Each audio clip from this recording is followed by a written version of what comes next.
Hi everyone, welcome to the Alamo City College Showdown for 2025. We'll be starting here in a couple of minutes. Welcome to the folks online. This first game we're going to have here is Trinity University Altitude versus Texas State Trainwreck.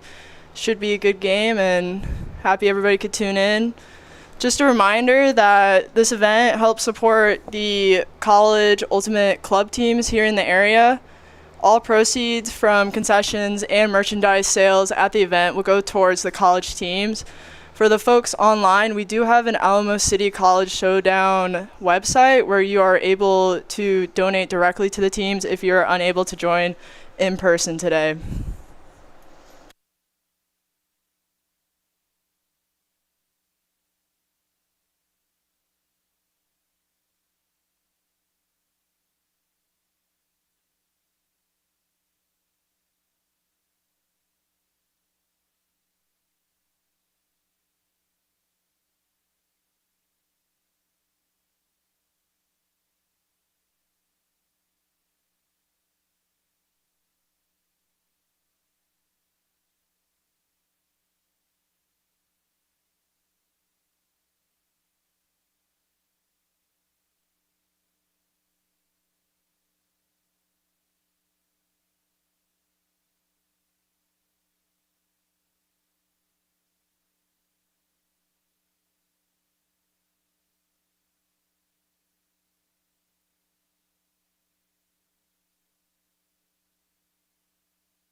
Quick mic check.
All right, I'm Shreds. I'm joined here with Allison. Hey guys, welcome to the Trinity University Showdown with Altitude versus Texas State Trainwreck. We're about to get started. Looks like both teams are starting on the line. The crowd's going wild. And here's the first pull. Great pull. Got a little Texas State host stack. All the people in the stands are standing up, getting to the front. Looks like Alex throws to... That looks like Bryn. To Bryn. Ooh, nice. Close defense by Jillian, but it was caught. Oh, and picked up by Jessica. A little bit of contact there on the field. Jessica looks for a huck, but it is... Oh, and she throws it, and it is not caught. Super close. I think it just bounced right out of her hands.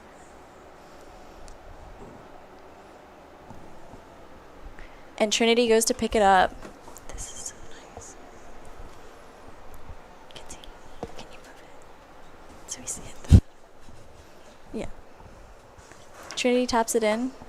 Got both teams running a host stack out here. She's looking for Maddie. Maddie makes an upline cut, and she gets it. Way to stick with it. Good reset. Oh, got a huck. Oh, a huck. She's Floaty. Looking. Nice. Oh my God! Great grab by Jillian, and she looks for Hian, and so close. Jessica picks it up, and she's looking for a huck, and barely overthrown. This is looking to be a pretty exciting first point. Looks like it's gonna be a lot of back and forth with the host stacks. All right. Abby picks it up. She's looking for any cuts. And Trinity takes it. Will she huck it? Yep, she will. Nice. And it is contested caught disc. by Jillian. Sticky hands. Back to Trinity. Will she huck it again? She got, yep. Good look. Looked like Sammy was pretty open, but defense was right on Kate.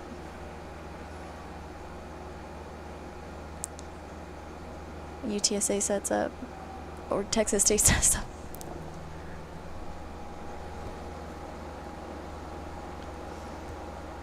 Getting to be a pretty high stall count here. Beautiful throw by Jessica. Nice. Another big throw.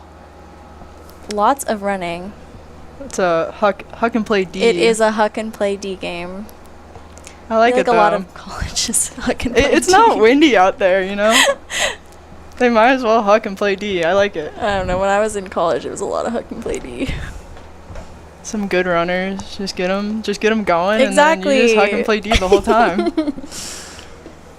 Might get a little tired, but that's like the whole point of the sport, you know? Exactly. It's like, Oh, beautiful Oh, throw. nice Wow, snatch. great catch. That was Kate.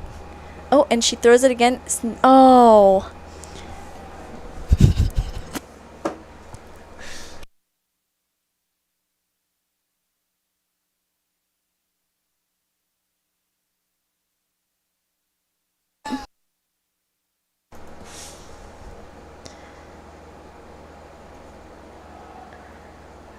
Ooh, contested grab.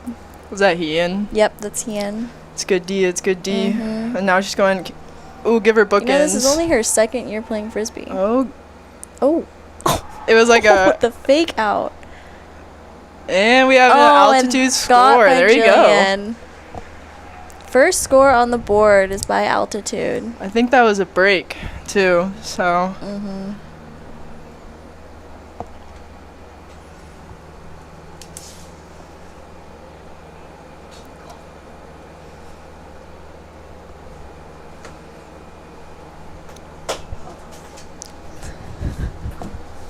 Allison, you graduated last year, right? I did. Do you miss it? I do kind of miss it. You know, college Frisbee is so fun.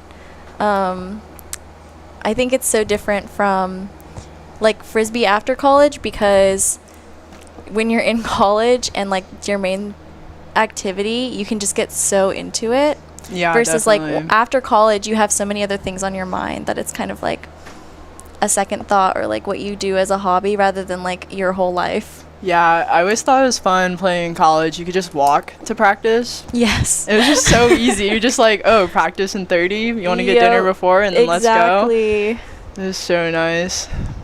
And the dorms are just so close. You just leave 5 minutes before. You don't have to plan your whole day around going to practice after work. Yeah, exactly. Did you play college? Or I did play college. I played college at Notre Dame, Echo. oh, Yeah, way up there. There's some Ulti World articles calling us like weird and stuff. why? We just like had the weirdest sideline cheers in between points, and we're like always had like props and like super interesting stuff on that. We had like a knight statue. A That what? a knight suit That's sick. that we. and Where we- did you get that from? all the props we acquired from sources to not be. I'm not Mysterious, sure. unnamed sources. We had a few stop signs. We had people that also like played instruments. So we had Oh, that's sick. had a little trumpet people or like a trombone Oh. that would often be played. That's amazing. Halftime dances. We didn't rest during halftime. We did line dancing. I'm not even joking. I mean, that's great spirit, you know. It is. You got to it keep is. your head up somehow. Gotta keep it rolling. Altitude just pulled to Texas State. And Ooh, Altitude got it back, and a big huck by Trinity that was a and nice it will corner not- put. be caught, but it was a great put. Yeah, I think the best props that we had were these like cowboy hats that were bright blue, and they had fur on the rim. It was obviously nice. fake. It was very, very cheesy, very gaudy, but they were so fun to wear on the sidelines. And so I'm pretty upset to not see them out tonight. I just feel like college ultimate was just like a party on the sideline. Yes. That's how it felt. Trinity's keeping it down here. Another huck. And it is caught again by Jillian. Oh my, wow. Some quick plays. That was good. Good quick Great movement by celebrations. altitude. Moving the disc quickly is always beneficial. Don't let the defense set up. What do you think? So you just talked about like not letting the defense set up. What do you think your biggest piece of advice is as someone who's played Frisbee for what now? I've only played for 3 years. You've only played for 3 years? This last year was my first club season. That's pretty impressive. That's awesome. Did you like it? Yeah, it was fun. It's like much more intense than college, but it was fun to be out there. I feel like to a new player, the advice I was always given is just like take the time to work on throwing, shape of your throw. That's the whole game, and then the other thing you can work on is sprinting intervals. I mean, that's great advice for you because you were both a cutter and a handler, right? Yeah, I started off in college only cutting, and then handled this last summer, and that was my first time ever handling. But just gotta work on the shape of the disc. That's what we did every practice to warm up in college, was just 20 minutes of working on the shape of the disc. Wow. Did you ever do the 80 throws drill? Where you do like 20 throws of each OI, IO? Yeah, we did a lot of, our coach really emphasized working on fakes and like shimmying to get your mark to like move out of the way a little bit. And then once we got like progressed in the season, it was just like working on stepping around a defender. And that was kind of the progression for us throughout the college season. Those are definitely some great basics. We're going to have to see if these teams have utilized any of those in this game. What advice would you give a new player? I would say, honestly, like focusing on your own game and like not really comparing yourself to other people on the team. And also, I think the best thing you can do for yourself is like throw outside of practice, probably, which is hypocritical because I never did that. Yeah, I think I only threw outside of, like, in the off season. I never threw outside of practice in season. It was just too much, especially in school, balancing classes and everything else. All the other especially if you do extracurriculars. any other extracurriculars. Oh, nice couple of throws here. Texas State is doing a great job working it up the field. Oh. They had good flow there. I think they're figuring it out. I think it's kind of tough because we saw both teams warming up a little bit, but Altitude definitely has numbers on Texas State, yeah. But Texas State, they can do it. Oh, yeah, I believe that it'll be a really close game. Both these teams have lots of potential. That was a nice cut there. Working it towards the middle of the field here for Texas State. Nice reset.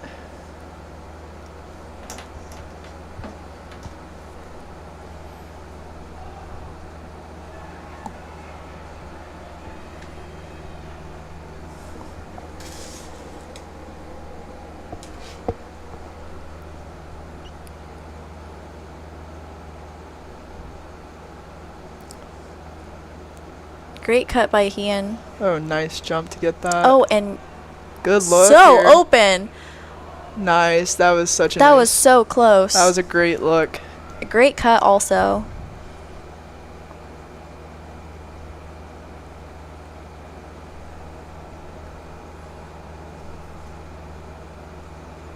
Texas State's going to have to work it up the field here. Yeah, they'll really have to work it down, get away from their end zone.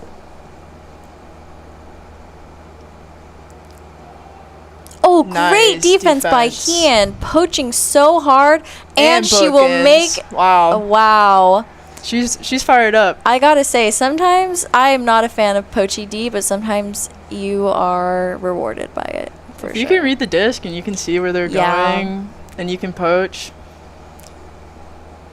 Bookends. That is bookends for Hien.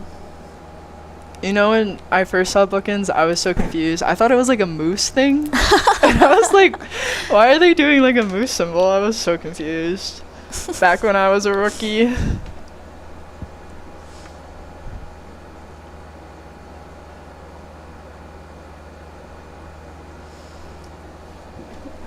I want to give a shout out to our fans, both here in the stands. We have a bunch of people standing at the barrier, getting really up and close and personal with the game, and all of our fans listening. We love you guys.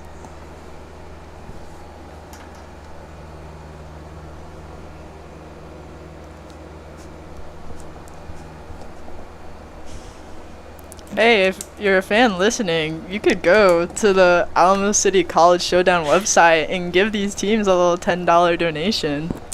You know, every dollar counts for these teams. They're broke college students, and they would appreciate every penny. Gotta help them get those travel fees down. I believe both teams will also be hosting their own personal fundraisers later on in the season, but if you want to donate to all 4 teams that are participating in the showdown tonight, please go to the website and give everyone a donation.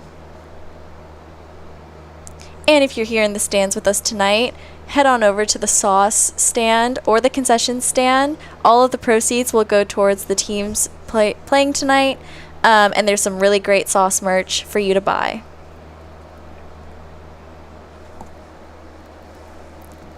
Yeah, I'll shout out the sauce dish. I think we have some really great artists in the area that help design these discs, and there's some really cool ones, so definitely recommend getting some of those and helping out our college teams tonight.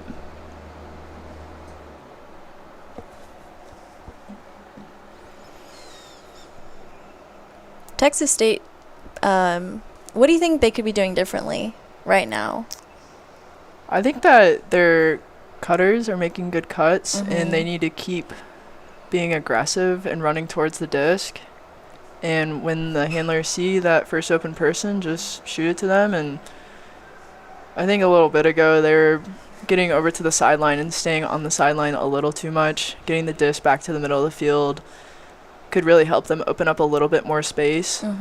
But they definitely have the cutters who are cycling in and out that are looking open. And then just having confidence and great defense by Maddie. Those catches. I think they're making the right moves. I think it's just little mistakes that are just piling up on them. Definitely. And once you start that, it's so hard to get back on it, you know? Yeah, and I think the altitude team, every time there's a turn, they just have someone absolutely streaking towards the end zone and looking for that deep throw, like, right away. Like, they just had a couple of people doing that, and they're really capitalizing on the deep space here tonight. Right. I think numbers could also be a large part of it. It looks like Texas State has only 8 or 9 girls out tonight. I think they have 8, maybe or 9, a couple of subs, it looks like. Right. But just having legs and bodies is such a game changer when it comes to mindset. Yeah, definitely. I know when I first started handling, it was really easy to get down on myself, but then having those breaks was nice to, like, mentally reset. And I know that can be difficult when you're just keep playing every point. You're like, what am I doing? What am I doing? You don't have the opportunity to hit the mental reset there for a second.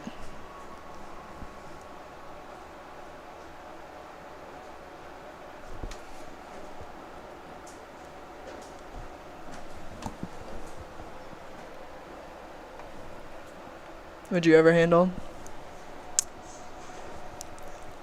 It was so funny. Our last year, like my senior year of altitude, we were so short on handlers, and it was like my entire class basically became handlers, and I'm so against it. I did not want to be a handler.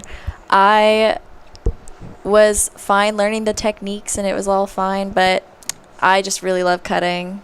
It's so much more fun to me to be able to streak deep and, like, definitely look for those throws and fight in the space for them. rather than being someone who's waiting for a reset or like controlling where the disc goes. But I also see the draw of being a handler because you have so much more control over what's happening with the game. Definitely. I definitely like the philosophy that everyone's a handler.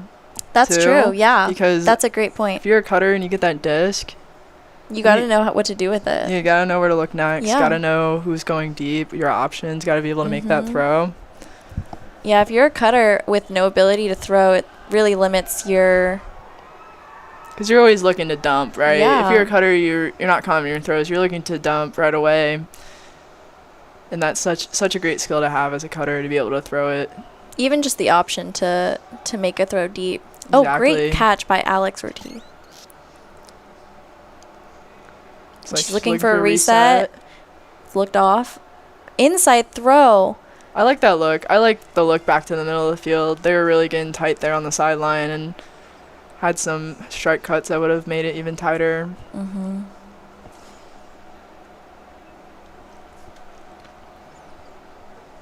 Trinity is definitely playing a lot of high ball, long throws. Yes, they are. Like, there's another one. I wonder if we'll see maybe a different offense here, if they'll try something else out. Or just Hostak. Just great, huge ball. Wow, great Oh, and it defense. is D'd by Jessica. Great defense. Great defense there. Way to stick with it and really run with her. Mm-hmm. With the Trinity player, with Hien. And she's going to take it at the line. All right, let's see if Texas State can bring it back. I think if they work it up the field. Oh. Some good defense there. She stayed between her person and the disc. Yeah, positioning. Oh, here we go. Get to see some end zone from altitude. Looking for the reset. All right, Abby.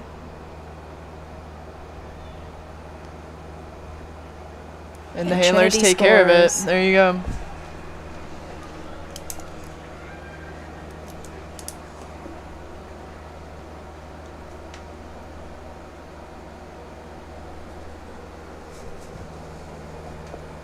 What division was your college team? It's D1. Okay, so you played a lot of different teams than we did because we were D3 because Trinity is such a small school. Yeah, honestly, we kind of struggled to get numbers, even though we're like a D1 school. Mm-hmm. I mean, it's quite. I think we're double the size of Trinity. Trinity's 2,600. Oh, Yeah, never it's mind. very like small. 4 times the Okay, size. yeah. It's like 8,000, 9,000. Yeah, the undergrad population is about 8,000 when I was there. Okay. So definitely like a small, larger school, I guess. I wouldn't say that's it's a like good size. huge. I know we played Purdue, and Purdue has like 40,000 people, and I know they struggle to get numbers. Yeah. And we played them every year, kind of in like a similar college showdown format as this. We'd have a scrimmage with them every December, and would have it live streamed. So kind of like a similar format. So it's really nice that we have this down here and that community comes out to support. It's a cool event to have everybody here cheering on our college teams. I think numbers, especially at a college team, are so luck based. Like, yeah. Trinity's altitude team has definitely gone through years of like having a lot of players and then having like almost no players. I know the years before I joined were pretty low on numbers, but when altitude first started, I think they had a pretty strong core base.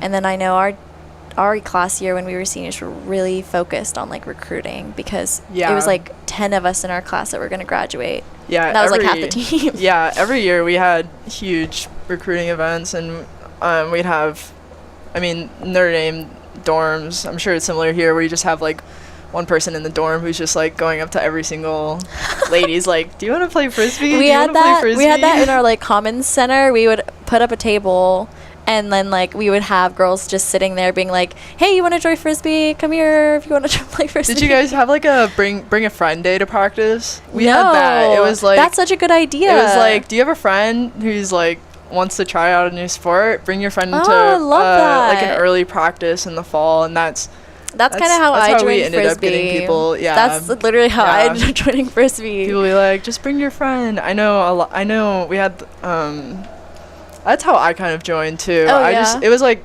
I never really knew that there was a Frisbee team, but it was like a friend of a friend. And she was just like, go to practice with me this 1 week, and I was like, okay, sure, like why not? You just gotta recruit your friends, be like, just play, it's fun. I mean, it is such a fun sport is the thing, like, and It's a good workout. Like, it is. It's a great workout and it's fun, and when your team culture is good, it's like such a great community to have. And it's super low risk in terms of anything, and nice little communities, like you're saying. Make some good friends in college, have some good times, travel Yeah. around a little bit. Yeah. What was your furthest away tournament? Oh, we would drive like 10 hours to Yeah. tournaments. It was brutal. We would drive from northern Indiana to North Carolina, I think was our furthest. So it's just all the way across the country, and it'd be, I'm sure it's similar, like you're driving back and it's just like literally awful because you're driving after you've been playing all day, and then you get back. We'd get back at like 5 a.m. pretty much every single time, and then 2 hours later you're just going to class. And I was like, this is I can't believe you would drive all night. That's insane. yeah, well, we had a How- bus. Okay. We'd on in a huge bus, so we like had a So one designated big driver. bus. Okay. And Dang. And they drive the whole time? Yeah, so Oh my we'd have gosh. to switch drivers sometimes, like halfway through the drive in the middle of the Mhm. night, and all of our men and women's teams, we would travel together. So it's just one big stinky bus. Oh, I think that disc is down. Close It looked grab. close. It did look close. I think our furthest drive was from here in San Antonio to Baton Rouge, Louisiana for a tournament. Oh, wow. Great D by Trinity. Nice. And that was a pretty rough one. We would leave Friday at like noon, get there at like 10 or 11. Oh wow, nice. Huge. Deep throw. That's a beautiful deep throw. That was a great look, a great cut too by the altitude players. Yeah, actually, I just remembered for our spring break, we had a tournament in Tallahassee, Florida. And that drive was like, My goodness. I think it was like 12 hours, 12 to 14 hours. And we did not have a bus driver. It was all of us in our cars driving down. I mean, that's how we did Louisiana. Yeah, was it everyone was- in cars. It's brutal. Only in college, though, right? That's definitely part of the experience. That's a nice deep look there. Had a cutter going. Oh, and there, altitude's gonna get some nice Some easy yards yards. there. I think they just got like 15 yards on that roll. You know, they'll take it. Surprisingly, it rolled that far. It's not very windy. That disc just wanted to go for a roll. I will say both teams are doing a great job of keeping their speed up as they make these cuts. These points are pretty long, and I know I'd be pretty tired.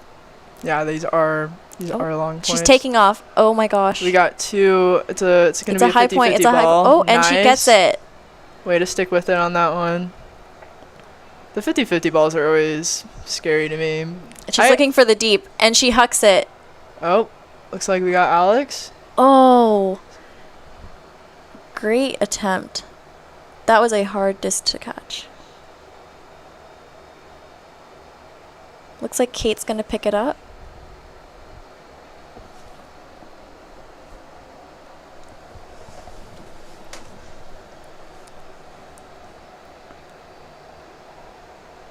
And she finds Jillian downfield. Back to Kate. Nice throw and go there. Nice Beautiful huck. look. Oh, right to her. Oh, it's good defense there to disrupt that reset. These have certainly been long points. But I think that's proof that both teams are fighting this out.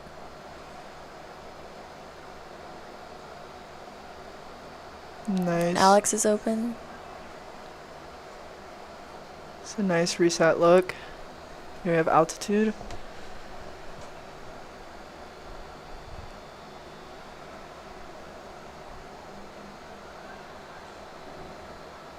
I think that fatigue is going to start setting up here, setting I would into this not- point. Right. I would not be surprised if either teams took a timeout soon. Jessica is all over the field.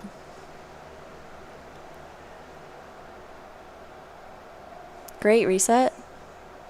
Nice. Okay. Oh, wow. And it is caught. Amazing layout.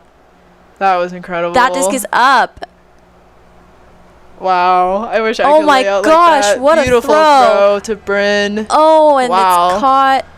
Amazing point.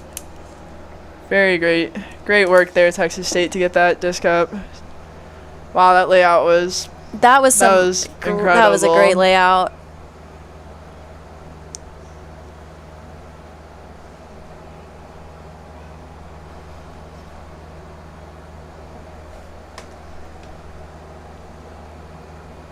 And just for everybody online, after this game, we're going to have the Trinity, the Turbulence team, the men's team, and then UTSA Siesta will be playing after our women's teams.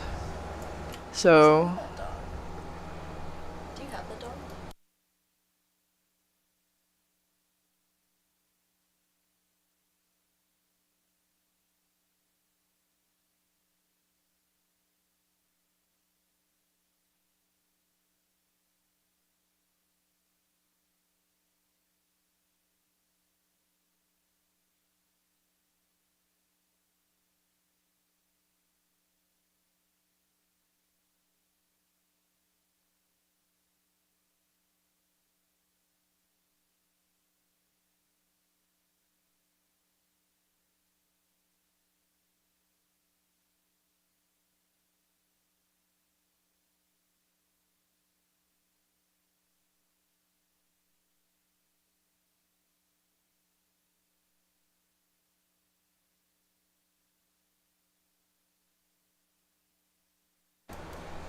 For everybody listening, we have a 5-1 score right now with Altitude 5 and Trainwreck 1.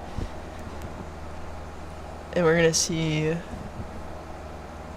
I believe this is Trainwreck's first D point. I think Altitude started on D.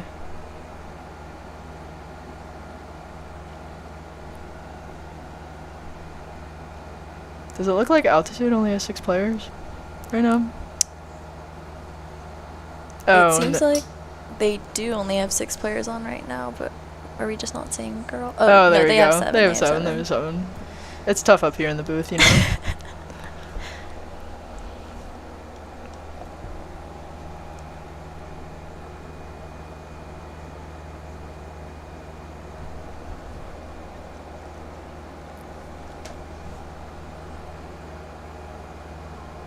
For anyone that just joined us, this is an 80-minute game with a 5-minute half in the middle, and there is 1 timeout per half and 1 floater for each team.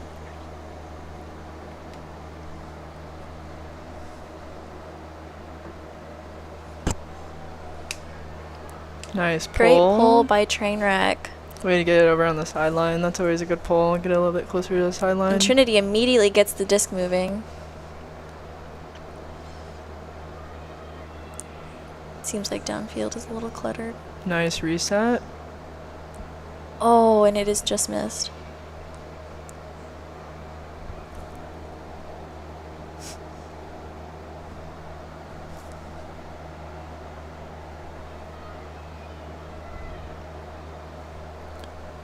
Texas State has a chance for a break point here. Nice Oh, throw. Way to beautiful find her. We throw. got her deep. And another huck. Oh. Way to bid for it. Good bid. I love seeing the effort out on field.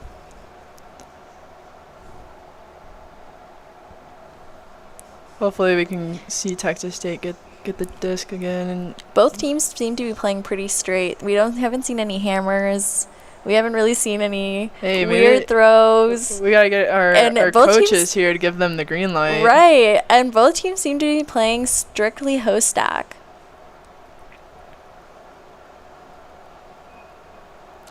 Oh, there we go. This is Texas. This is Trainwreck's chance.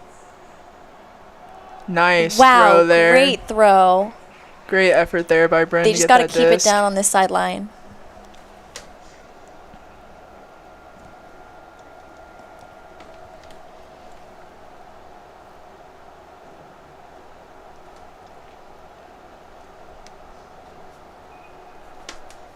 Another great layout.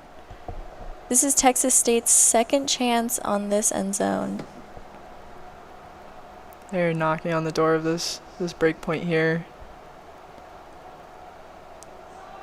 Nice. Oh, and they will take it. And she's in. Another point for Trainwreck. Looks like that was Bryn with the score there.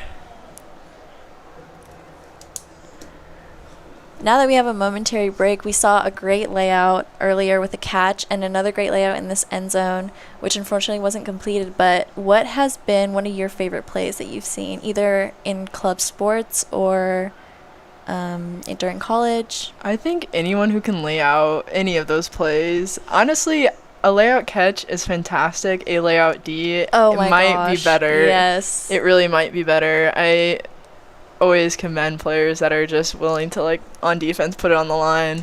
I think my goal for the past, like, I can't even count how many tournaments I've been in, other than having, like, no drops be my fault, has been to, like, have a layout D. Yeah, I think that's a fantastic goal. And honestly, a layout D, you don't have to catch it. You just have to knock it down.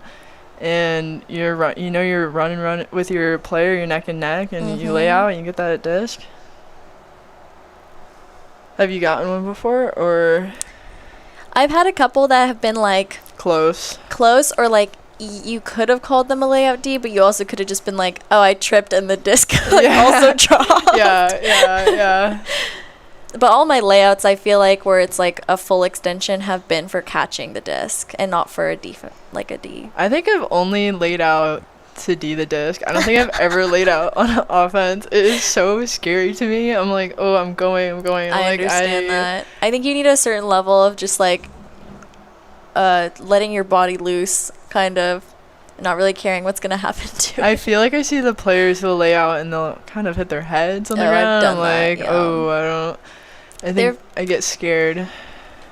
I was not really taught how to properly lay out, so I would just kind of, like, throw my body to the ground. And there were definitely times when I would stay on the ground for several minutes just thinking, am I dead? Yeah, you know? Exactly. Because my whole body would go through shock. Get the wind knocked like, out of you and you're laying there, you're like, yes. oh, and then the disc is like 5 feet away from you. You're like, double ooh. So we have Texas State pulling the disc here in a second. The score right now is 5 altitude to Trainwreck. They are getting some break points here. Yeah, I'd love to see Trainwreck get another break point. Was that Bryn? I believe it was. Great pull by Bryn. Plenty of time to get down there and get set up I on love defense. the air time. Looks like we got Hien streaking deep. And she throws it. Wow. Wow. That's some fishio right there. I'll say it.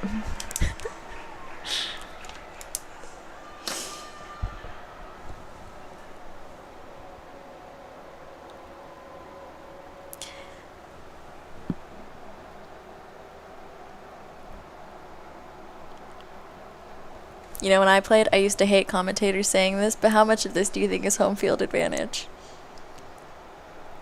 Oh, definitely. We got the Trinity men's teams over here in the stands cheering very loudly, and a lot of Trinity alumni here in the stands today. A lot of altitude jerseys out there that I'm seeing. I think support is just so crucial, especially when you're in your own head. Because I think Frisbee, despite being a team sport, like, if you make a couple mistakes, it's so easy to just get in your own head and think, like, everything is your fault. And having support on the sideline, support in the stands, helps a lot with that. Especially if you're a cutter or something and you're not seeing the disc as much, it's very easy to get in your head, like, oh, I'm cutting and I'm going to get the next cut and I need to catch this disc. And I know for me it was always difficult when I would have a drop as a cutter and having the confidence to just go full force for that next cut and just try to get it. But you just always have to. Honestly, this might be the biggest crowd I've seen at a college game besides what they do at the tournament. So that's awesome to have everybody out here. Yeah, and we can't see the live stream right now, but we trust that you guys are out there watching it.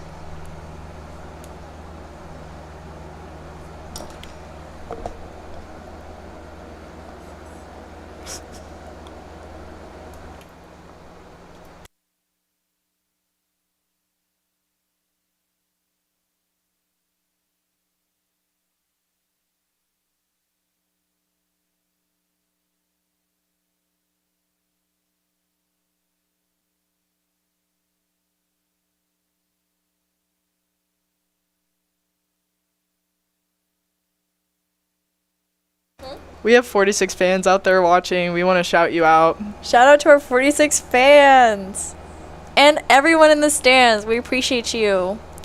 And we would appreciate you even more if you use that donation link.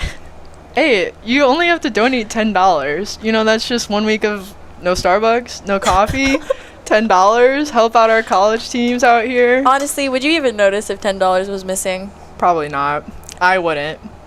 You guys could steal $10 from me, and I would have no idea.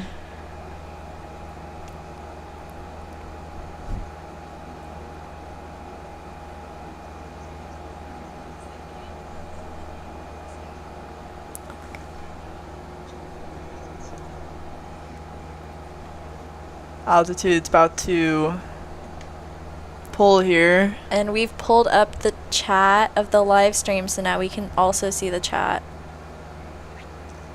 Hey chat. Hey, chat. How's the chat doing today? Ooh, we had a flick pull there. Oh, wow. Looks like it's gonna roll a Trinity's little bit. done quite a few flick pulls this game. Flick pulls scare me. I'll say it. I'm okay with the hammer pull, but a flick pull, Really? something about it's just a little scary, you know? See, personally, my flick is so much stronger than any of my other throws, so I would flick pull all day. It's all on the wrist, you know? Oh, nice catch there. Very contested. I feel like the stack is deep, but maybe they're looking for another high ball. All right, in between cutters. That's so difficult. When it happens to be between two cutters and you don't want to collide, you know, especially with your own teammate.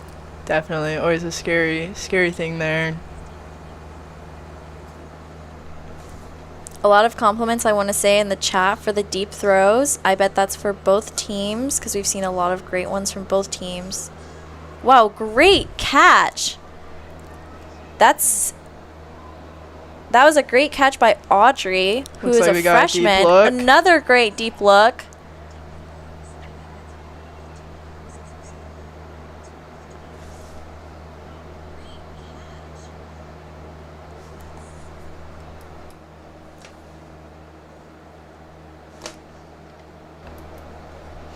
Altitude All right, walking Trainwreck, just you back got a up. couple of fans from Florida. Says Legend. Legend is watching and cheering you on from Florida. I bet Florida's nice right now. Nice little deep look. Good catch. A little bladey, but good catch. Way to bring it in for that receiver. Oh, great catch by Kate. Got some flat marks here. Flat marks in college are so tough. Yeah, they're really starting to notice that Trinity is taking advantage of those deeps and trying to stop those. There you go. And it seems to be working. They're getting a ton more turns. Oh my. Wow, that was a great deep look. It was. I cannot see her number, but she is such a great thrower.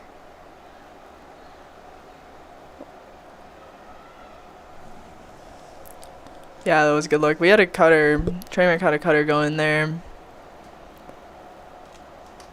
Just needed to commit a little bit more to that cut. And we have nice defense. Wow, great defense. Way to track that disc down there by Love that Texas shutdown State. D. You know, it's like you were saying earlier, a layout catch is great, but a layout D is so impressive. And I think that holds true for almost every single play in Frisbee for me. It's like when you have good defense, that's just so impressive because I think offense always has the upper hand no matter what. Yeah, they do. And so when you're able to still dominate while on defense, that just says so much about how well you know the game. Because you have to anticipate where your player is going. Right, exactly. And have to understand what offense they're running while also having, the stamina and like the positioning and all of that. Defense is definitely more difficult than offense. Oh, and a save by Trinity. Trinity on Trinity. I will say there are 2 girls named Trinity on the Trinity team. It's like Trinity cubed. Trinity cubed. We could advertise There that. are also, fun fact, 2 Allisons, 2 Emmas, and I think that's it. To be fair, one of the Trinities is from UTSA, but she is playing for the Trinity team. And a score by Nice. Trainwreck. Great work. I think that was a hold there. But I don't remember.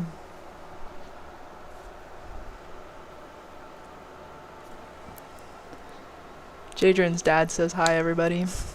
Shout out, chat.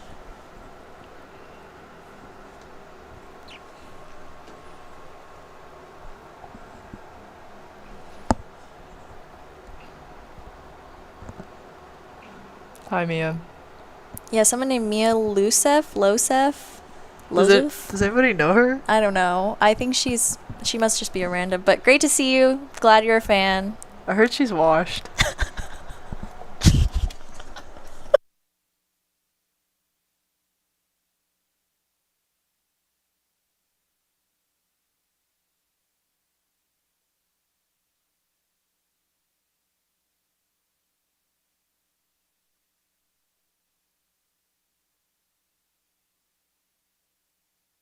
I can't tell if the teams are doing a timeout right now or if it's just a short break. It might be halftime, actually. That's what we're about at the 40-minute mark. I think they finished at that point. Maybe they're hitting halftime. Oh, yeah, definitely halftime. They're starting to throw. So, this is another great reminder for everybody. Donate. Use that link. We want to see donations, and if you're here in the stands, go buy some sauce merch. Go buy some concessions. They look delicious. Even if you're not hungry, just buy something. It helps these college teams out. Exactly. And they'll appreciate it, and then you get to have a little snack or a little drink. A little drinky drink. So this will be a 5-minute half with 40 minutes left in the game afterwards, and the score is 3-6 with altitude up. The chat wants us to tell a story, Allison. Tell a story. What's your favorite college ultimate memory? Oh, goodness. Do you have one off the top of your head? I just have so many. I think one of my favorites from going to tournaments is... I can tell the story of how I got my nickname. Oh, of how you got your nickname Shreds? Yeah, my nickname is Shreds, shorts for Shredder. Okay, let's hear it. Ninja Turtle Shredder. Big turtle fan here. So in college, my first tournament I went to, I think I went to like one practice prior, and they're like, we're going to Ohio next week. Do you want to go on the weekend and play? And I was like, what weekend? I checked my calendar. I was like, I have nothing going on. Sure, I'll go play. And I went and just had a really fun weekend. And everyone gets a nickname pretty much. And they write up like a long story about why this is your nickname, blah, blah, blah. But my team at the tournament was the Ninja Turtles team. We just broke up randomly. We had a Ninja Turtles team and a Power Rangers team. Yeah. And I was on Ninja Turtles team. So got that on the train or on the bus ride Was home. the rest of your team also given Ninja Turtle nicknames? No, just me. Just you. Just me from that weekend, and that's what stuck. Wow. Other people I played with was And like... you must have liked it because you kept it for like another 3 years. Oh, I absolutely hated it, actually, to start. I was like, this is so aggressive. That's crazy because you introduced yourself to all of us on Problems as Shreds. It grew on me. Okay. It grew on me Okay. throughout college, but at first I was like, Shreds. I was like, this It's is... kind of sick. You know, I it didn't- strikes fear and intimidation into the hearts of your enemies. See, that's what I don't like, though. I'm just like, I'm not scary. I'm just here. Yeah, at first I was like, dang. But in terms of tournaments, if we were on D to start the second half, we had an affirmations and a charge. and it's like, I'm gonna go get that bag, da da da da da, and then we all charge with our D line on the pole. And that's probably like one of my favorite memories. We would all be doing the affirmation. It's like something from TikTok, some affirmations from TikTok, and we'd be like saying it and like saying it really loud, like screaming it. And then on the pole we'd be like, manifesting. yeah, exactly. Yeah. And then we'd have someone with like their trombone, do do do do do do do, charge, and then we all like take off running. That was probably like one of my favorite parts of tournaments. Oh, that's so great. I love the culture that just like evolves on college teams. The chat is asking for the story of the boom play. Hammer and Vibes only point. So this was a game. This was during, I think, our tournament in Austin, my senior year, and the seniors were kind of like, we want to have fun, because we were like, we want to win, obviously, but this was a game where we were like, well, we got to do it. We've never done a hammer, because our coach had never given us the green light, and so we were like, we're going to do it. And so before we started, we would call plays, and this time we were like, boom play. Boom play. And I remember... What a great name for a play. I know. Just boom. And she goes up. It was like right on. I don't even remember. She goes up for the disc, and it was turned right in front of their end zone, and everyone was screaming, boom play, boom play.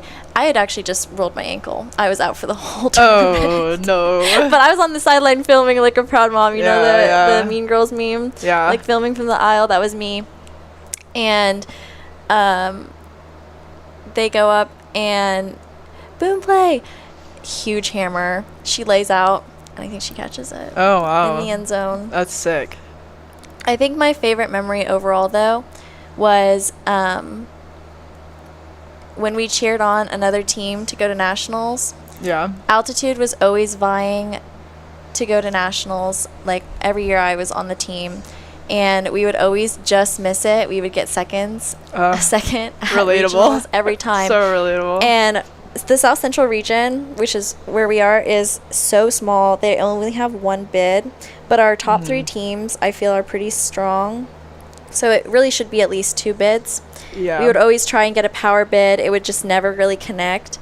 And my senior year, it was our game against the team that we have been like head to head with the whole time, and they beat us by like I think 1 or 2 points. But we cheered them on in the finals, and they had, I think, almost savage numbers against this team that had like 21 girls. Oh, wow. And this is a team that used to play day. Right. And this is a team that used to play D1, and then they came back to D3 because their school's a D3. They just moved up to D1 for a couple years. Like I think it's required to be 6 years. Okay. Then they come back down to D1 or D3, and this team is playing them. We're cheering them on. Eventually, all of the teams that are at regionals start cheering on this team against like this team that's almost playing savage. It's an underdog story. It is an underdog story, and you know what? They ended up winning. Hey, there that you was go. Like, and the connection, savage to nationals, right? It was crazy. And I remember like Altitude watching their entire journey through nationals as well, just to see how they were doing. Nice. It was so funny. Just the fact that we had been enemies for that long, kind of, and I say enemies in quotations because like rivals. We were friends with all of the girls, but it's like a friendly rivalry to have them at almost every single tournament, and then to see them win regionals and be able to go to nationals. It was a really great thing. Do you remember the name of the team? I mean, I was purposefully not saying. Oh, I have no idea. Yes, obviously, but okay. I don't want to call anyone out. Looks like teams are getting ready for the second half here. Should be about another 40-minute half, and I believe our men's teams are off somewhere getting warmed up.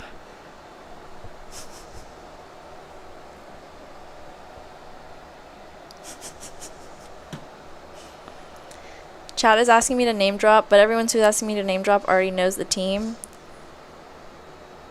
If you know, you know. You know, you know. I don't know, but I'll look it up later. Did you have plays when you were on your college team? We did have plays. It was a lot of first cut to someone who can huck and someone go deep. Yeah. I think my favorite the tale was, as old as time.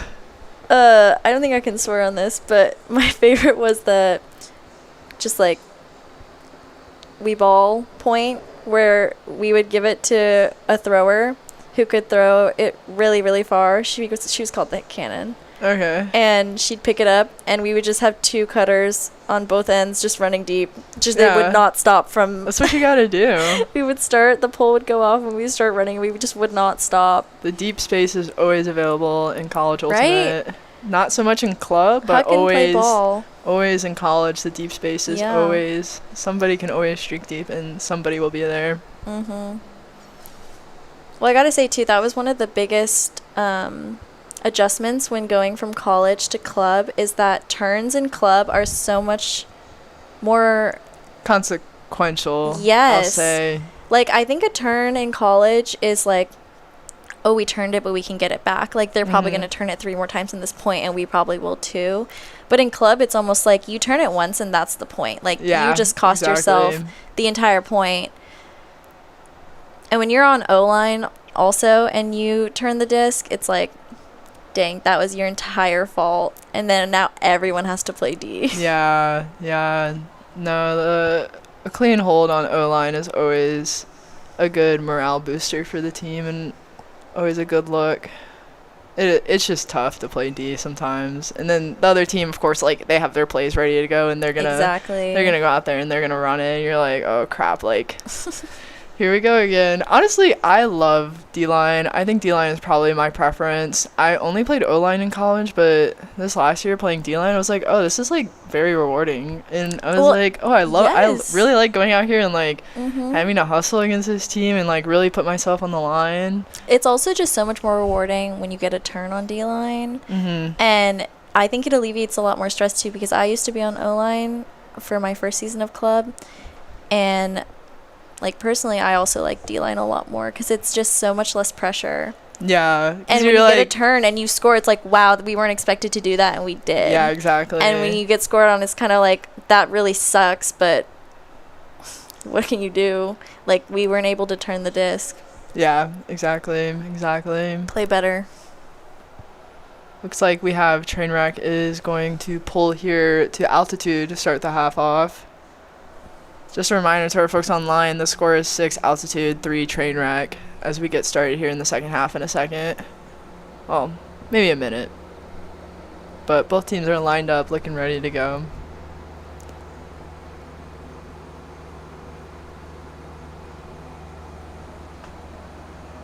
Who do you think is going to win the men's game after this?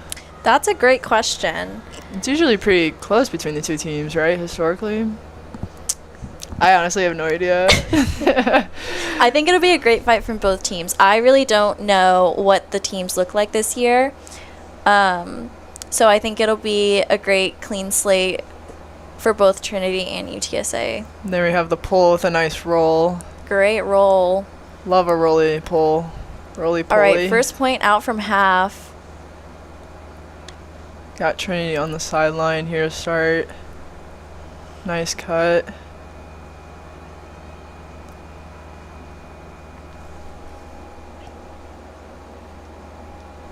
Got someone asking, what is your favorite post-tourney meal? Panera. I like a nice little sandwich from Panera. I do like that. Or maybe some mac and cheese. Just something heavy. Maybe a little fresh. That's interesting. I think that's so funny because I remember after our tournaments... Oh, good bid there. Good look. Great bid.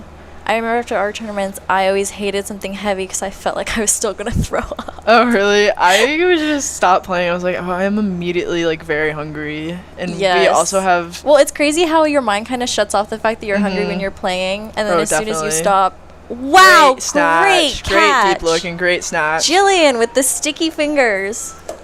That puts altitude up at 7 to start off the half. Looks like... I think it was a little bit of a dirty hold, but that was a good point by both teams there.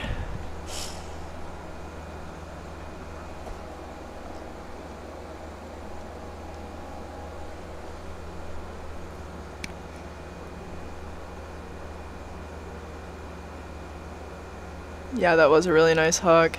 It was a nice floaty one. I always like a nice little floaty one. Let your cutter go down there and get to work and read the disc and get in position to make a nice snatch. I will also say I love that Texas Trainwreck is putting their bodies out on the line. I think they're putting in so much effort. Yeah, they definitely are, especially with their low numbers. They're hustling, bustling out there.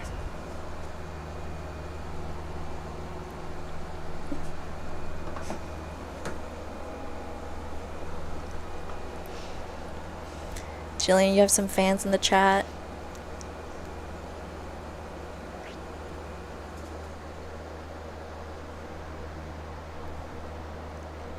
I'm secretly really hoping that we'll see maybe a different offense here.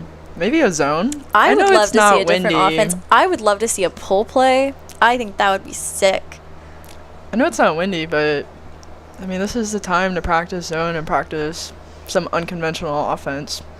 I don't have the Texas State class years in front of me, but I don't know if a lot of them are freshmen. It's possible that I know Altitude has quite a few freshmen, and so I don't know if they've learned zone yet.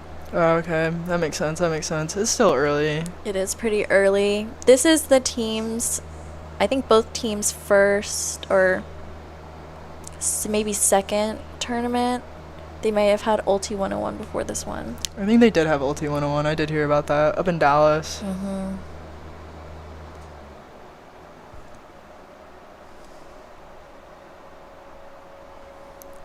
Altitude about to pull it.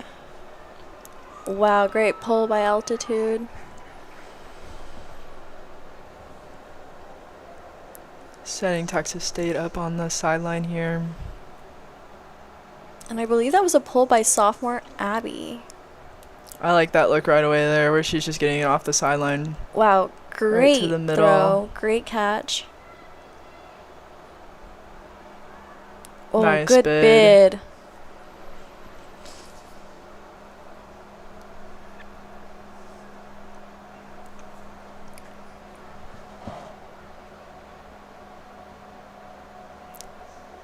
I got a feeling we're gonna have another deep look here for some reason.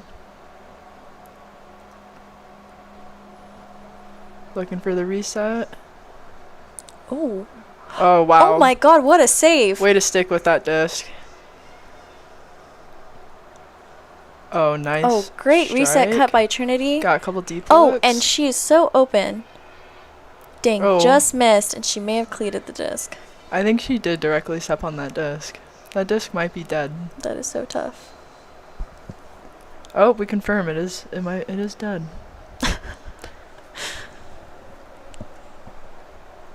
New disc called for.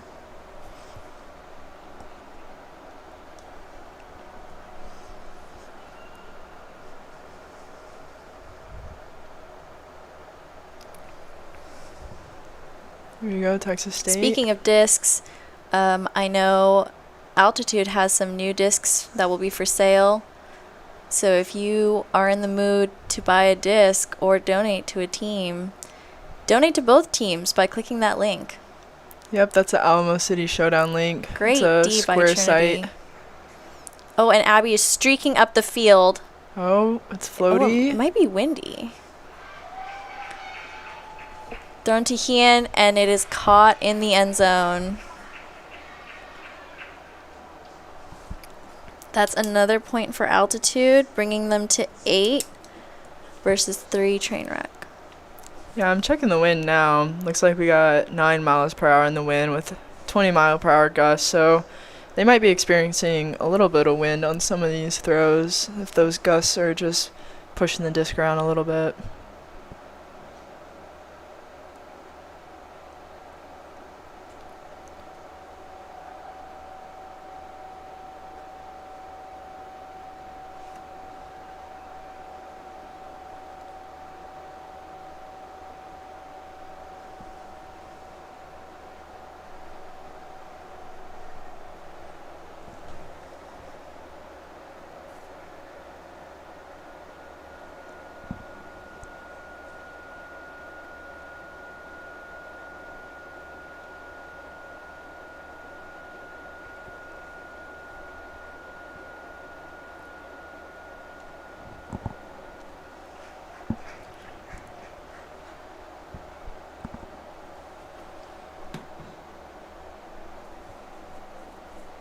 Does Texas State have a coach? I'm not sure. I thought I saw someone on the sideline earlier helping them out, but they might just be running savage out here. More power to them.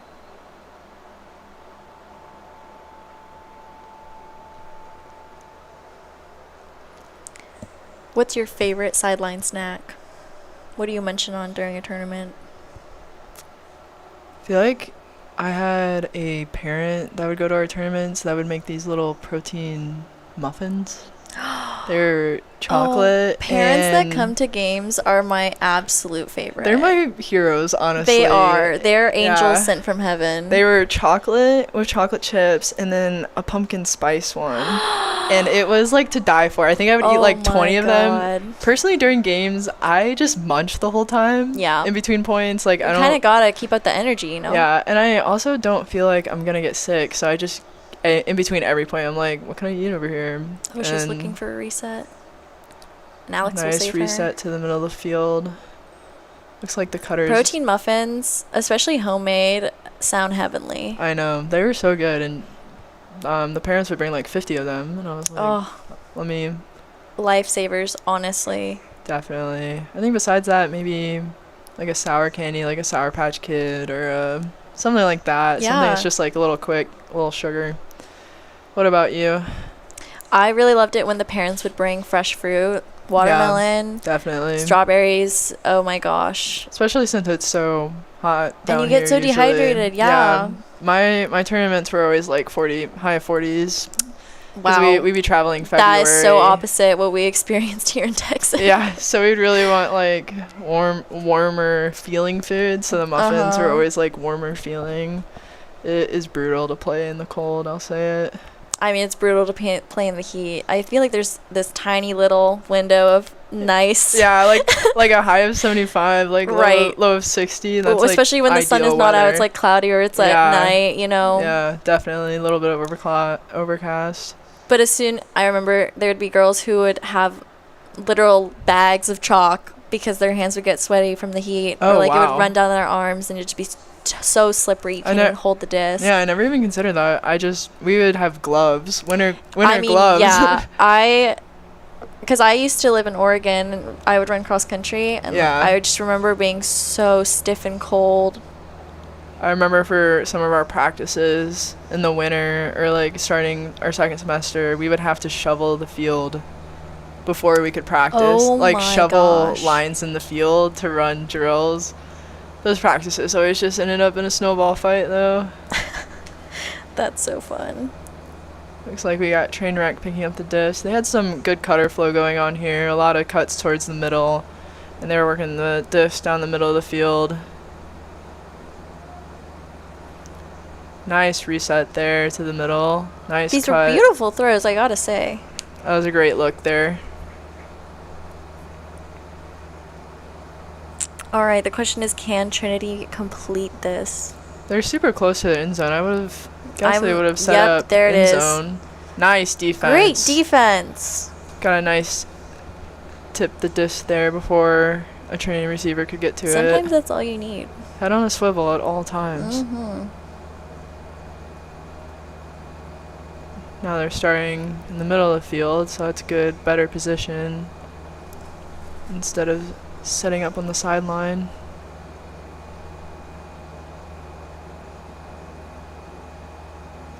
I would love to see Texas State get a little bit of a deep look somewhere in this so they can get it's possible the wind might be it's stopping true. that. Nice cut there by the Texas Great State grab. player. Great reset. Another great Nice. grab. They're doing a good job of clearing out of the Oh. space. Wow. Good defense there by Kate. Trinity, by Kate, Mm-hmm. who is now picking up the disc too.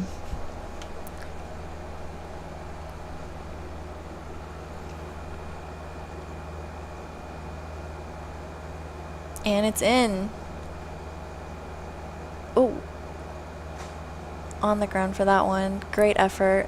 That disc looked like it was dive dive bombing a little bit down, so I bet the wind is pushing stuff down. Yeah, you can kind of see like the bag flowing. Oh, I see that, yeah. Just track it down, stick with it. And nice. she sticks with it. Yeah, oh, girl. there's that huck. And nice. it's caught. All right. Great catch there by Texas State. Nice. Another great snatch. grab. We just gotta keep working it up the field.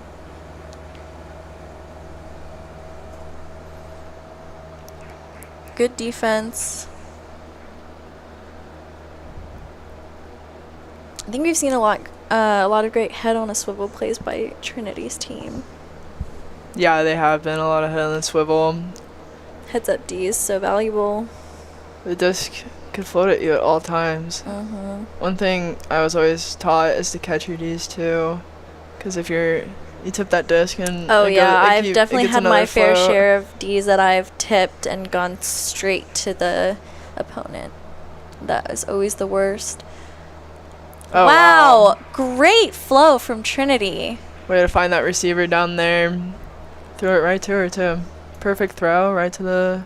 I'm shivering, so I'm gonna put on a jacket.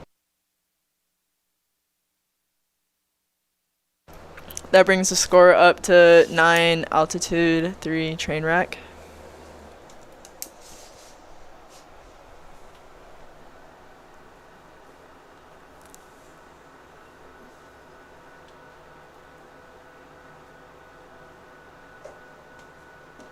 How's the chat? Yeah, chat, how are you doing? We miss you. Chat, we want to hear from you.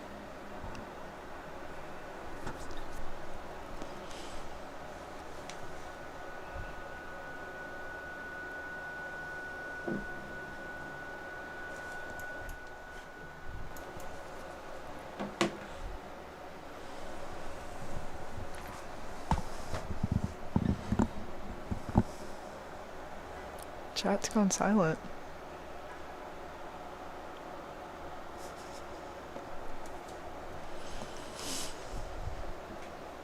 Just want to put in that plug again to donate to our college teams here. Guys, I know we're plugging this a lot, but it is so important. And this is such an important fundraiser for our teams that are here today. If you go to that Square site, there are options to donate directly on the site or via Venmo and PayPal. I'm sure all our teams would appreciate it.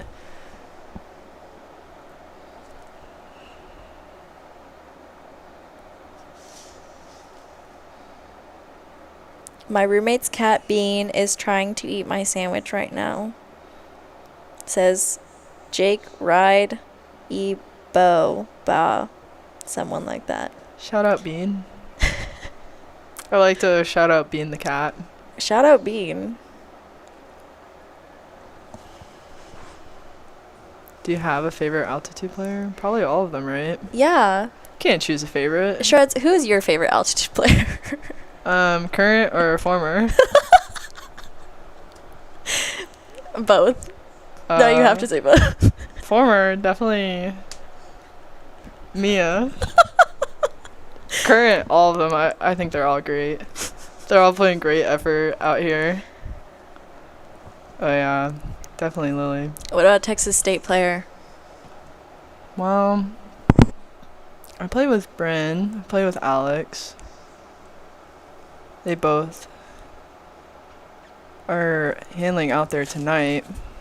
9 and 11. Alex has the disc right now.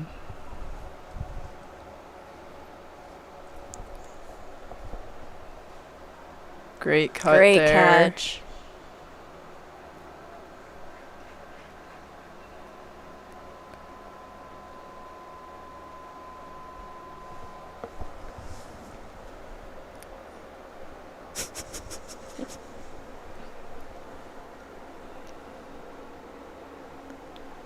Chat, we can't pick faves.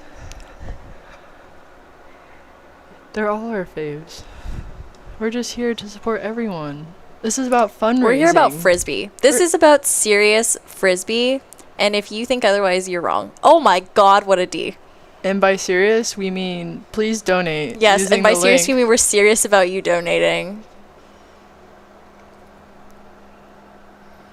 you donating, we've talked about those long car rides. You donating means that these college kids could maybe have a snack on those 12-hour car rides. Pay for And some wouldn't gas. that be great? Pay for their gas. Oh, Pay for a little bit of contact. Pay for some bid fees. But otherwise, some great D from yeah, we really Texas haven't seen State. any fouls or anything. I'm really happy about that. I'm glad this game is it's very isn't spirited. chippy, very spirited. Have a nice deep look here. Great deep look. That disc floated. Probably got pushed by the wind. I think the wind's going in that direction. Seems like there's only a little bit of wind, but I think yes. Oh, the flags. Yeah, the flags on the goalpost are flying. Live stream can't see, but they are flying. They have been slowly picking up flight. You can kind of tell by the way the discs are floating. Wow, great D. Looks like Texas State has an opportunity to score here on the end zone. I think they are running a vert stack here for their end zone. Need that cutter. Oh, a cut nice from the snatch. 3 or the 4, and it was a great grab. Great grab there by Alex. Trainwreck bringing in the heat.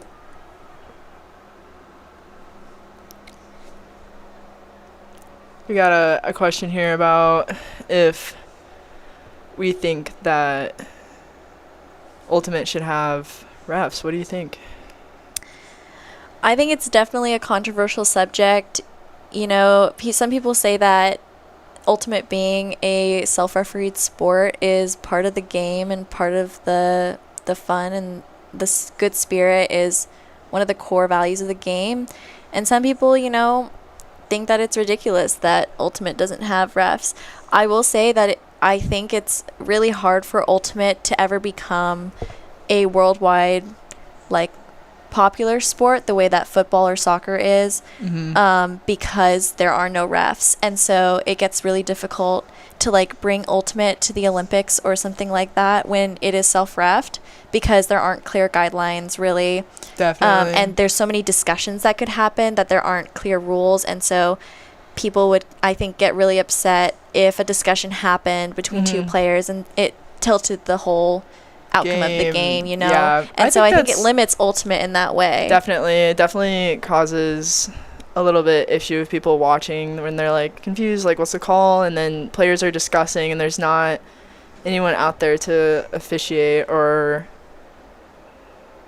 help steer the game in a fair manner or totally fair manner when you have players discussing what they think happened. And obviously when you're out there playing, you might not have the best perspective. And the spirit of the game is just when the two teams work together to basically officiate the games themselves as players. And they do that in the sense that they're supportive of each other. And I think that's what's nice about Ultimate, though, is that spirit of the game and not having refs, I think it brings teams together more and forces teams to have like a little bit more discussion between each other throughout the game. And I know on the sideline it's a big deal to like talk to the other team, and you get to know a lot more people. And I think culturally that is what makes Ultimate special, but is also what causes it maybe to not be as popular as other sports where there are official refs or official people driving the game or keeping the game, quote in quotes, fair. I hear you, and I definitely agree with that. I will say, like, I've never had another sport where there's like spirit captains, you know, people who are in charge of making sure that the spirit of the game exists, whether that's like making sure both teams are following the rules correctly or making sure that everyone stays positive on the field and the game doesn't get too chippy with foul calls or things like that. Definitely. And that's also what's special about having those spirit captains. At the end of most games, you have the teams coming together and talking about how fun the game was and shouting out players on the other teams just to bring people together and make Ultimate really feel like a nationwide community and make it feel like such a special culture and sport.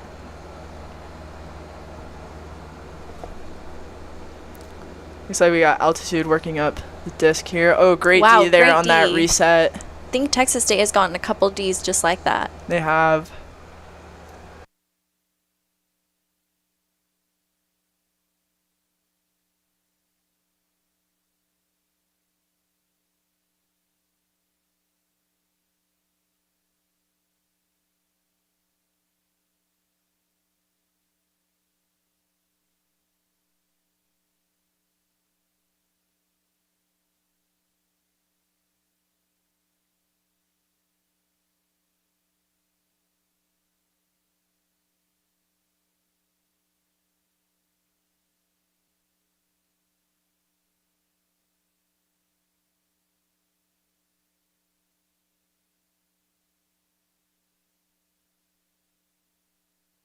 Wow, great catch there off of a deflected disc.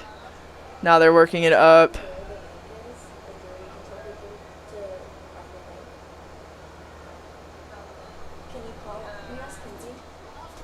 Chat, I'm trying to get that link in there. It might be sending, might not. Looks like we got a little bit of contact on the field. No call, though. They're knocking on the door. Oh, bid. A lot of contact there. We might have a call here. I'm not sure. What website? Does look like we have a call here. She's gonna... The Texas State player. Oh, no, it looks like no call, no call. No call here. Looks like a turn for altitude. There's just people who aren't in the sauce group meet who are asking for the link. Okay, we'll try. Looks like Texas State has another opportunity here to score. They're knocking on the door. They've been knocking on the door here for a second. Looks like we're looking at the disc to see if it's good again.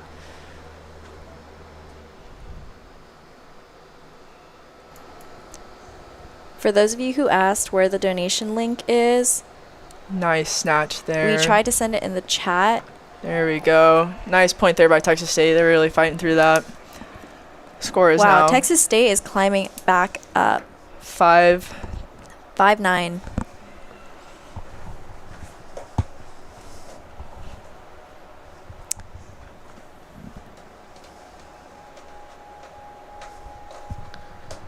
Looks like we got a Texas State huddle there after that point.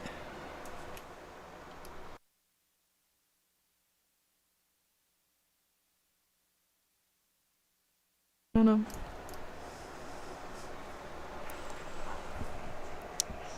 I don't think it went through, but the link is https Alamo City College Showdown.square.site.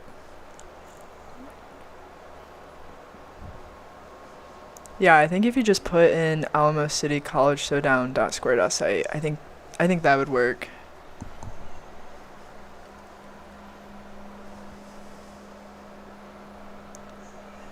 As this point is about to start, we have, looks like our men's team are walking over. They're going to start here in about 10 minutes, 10 or so minutes after the conclusion of this game.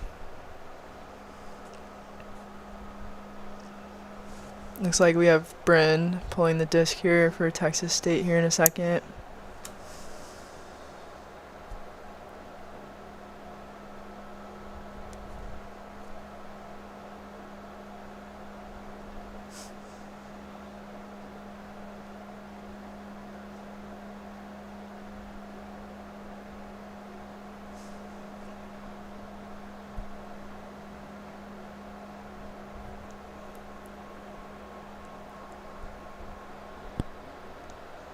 Would love for everyone to stay on and watch the next game too.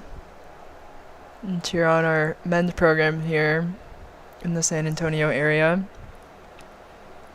I think this game probably has maybe about 10 minutes left in it here for our women's teams. I think they're going to fight it out.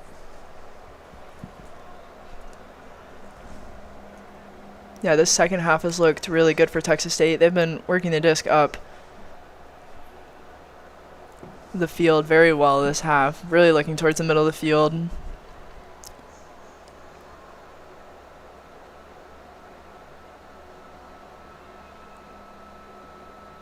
This might be the last point, or maybe another one after this, depending.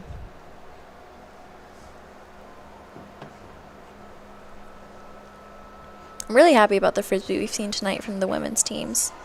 Yes, they've really been sticking and just with save it. and a score. Amazing playing.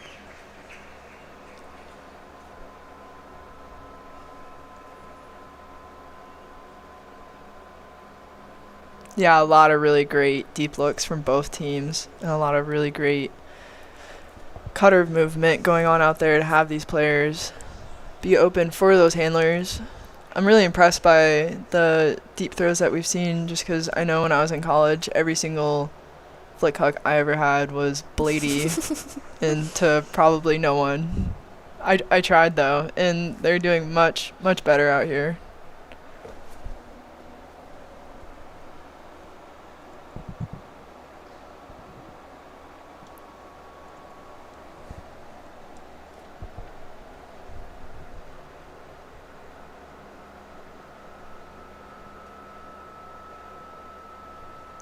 So yeah, a little bit of a quick point there. So looks like we're still gonna keep going. I know the men's team is scheduled to start at 8:35. So we're definitely getting down to the wire here. This may be the last couple of points that we see from the women's game.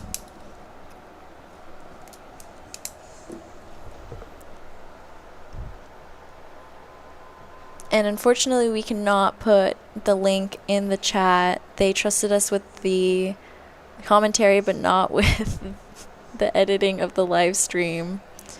But it is Alamo City College Showdown.square.site.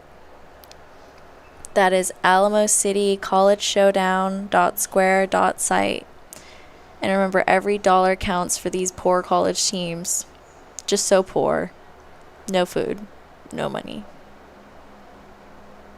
Exactly. They need it. They need those $10 more than you need those $10. Just remember that.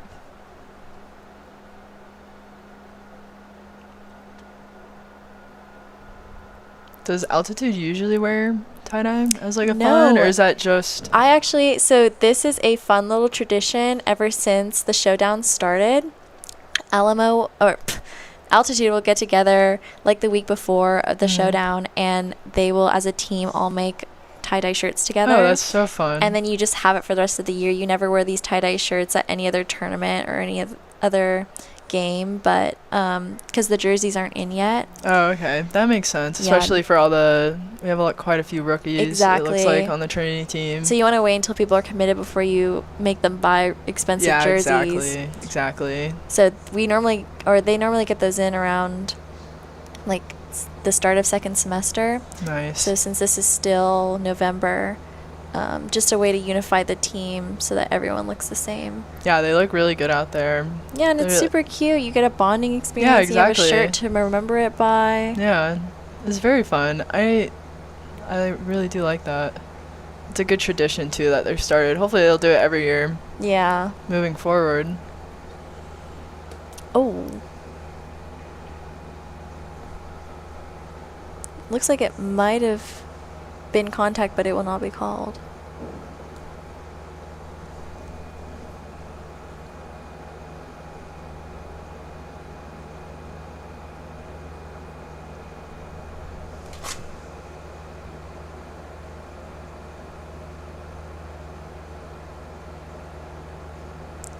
Looks like Altitude has some players that usually don't handle out there handling and getting some reps in there towards the end of this game. It's always good to get new people back there, people who might not necessarily be comfortable handling, just for the experience, especially in an opportunity like this where it's just a local game. Looks like Texas State is walking the disc up here.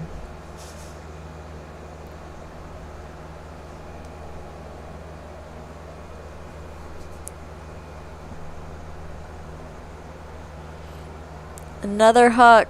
Wow. And it is caught. We just had a Texas State score, bringing the score to 10-6, I believe.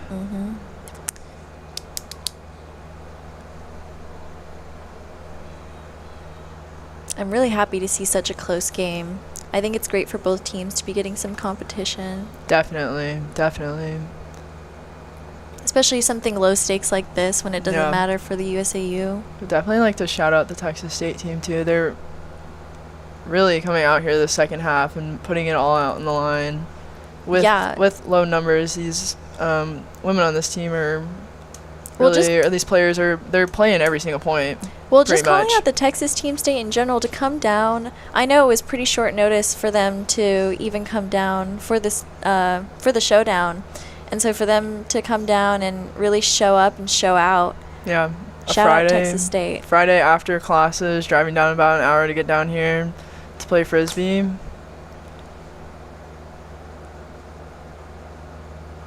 It's a cool experience. Under the lights, too, on a field. Big football field.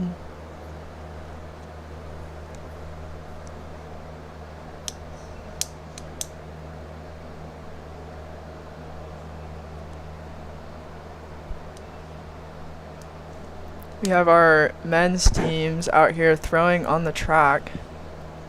not shown on the live stream, but they're out there. They're getting ready. So They're warming anyone up. Oh, anyone here's the who's zoom out so you sticking- can see them. They're spread out across the whole track. So It'll be an anybody- exciting game too, so make sure you all stick around for that game. I will say, I think we are gonna have different commentators for that game. Yep.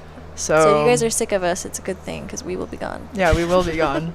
But if you love us, I'm Yeah, sorry. we're sorry. We're also gonna be gone. All right. Looks like Texas State is about to pull. Big pull. Wow, that was beautiful. Looked like it was Alex with the pull there, and she's hustling down there. She's ready. Thank you, Alex, for the compliment. Oh. A great huck by Trinity. And it is caught. Wow. These Some players have been great sticking catches with here. it. I know. Oh, run it out. It's so close. This is Texas State's chance.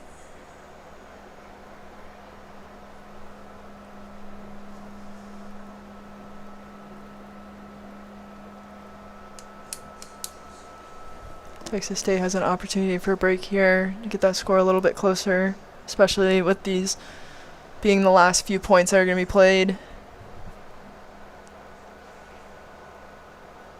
Wow, great. Beautiful OI. Beautiful reset. Got a player. And That disc super just close. was bending away from her a little too much on that one. But it was a great rundown nonetheless. Again, these teams are just running it out until the end. I almost feel like they've been hustling more and more as the game has progressed. I feel like we had maybe players out there I feel like hesitating a little bit at the beginning of the game, Yeah. and now they've got their rhythm and You they're gain confidence. Yeah, exactly. You get settled. You warm up. they're looking good. Looking for the reset, and she will find it.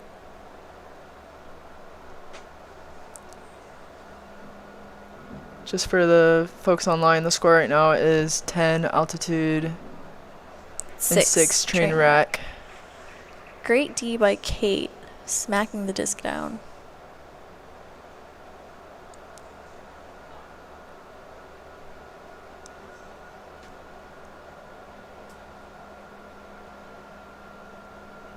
Great movement from the handlers. I think altitude handlers are having great movement this entire game.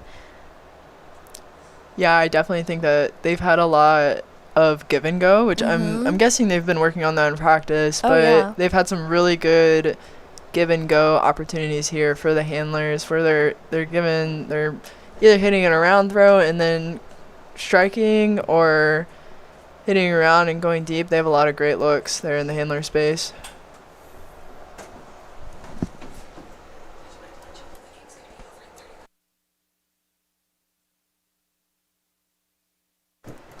We have just been told that there are 3 more minutes of this game. It will end at 8:35. So this may be, depending on how altitude does here. Oh, and this may be the last point, depending on how long it goes. A lot of great defense here, a lot of great back and forth defense. And as a reminder, don't leave after the game is over. There will be a 10-ish minutes of intermission, and then we will come back with the men's game. And if you just joined us here in the stands, please check out the concession stand down in the middle of the front, or the sauce stand, which is down by the left. They're selling some great merch, and all of the proceeds for these sales will go towards all 4 teams playing tonight. And they'd really appreciate your donations.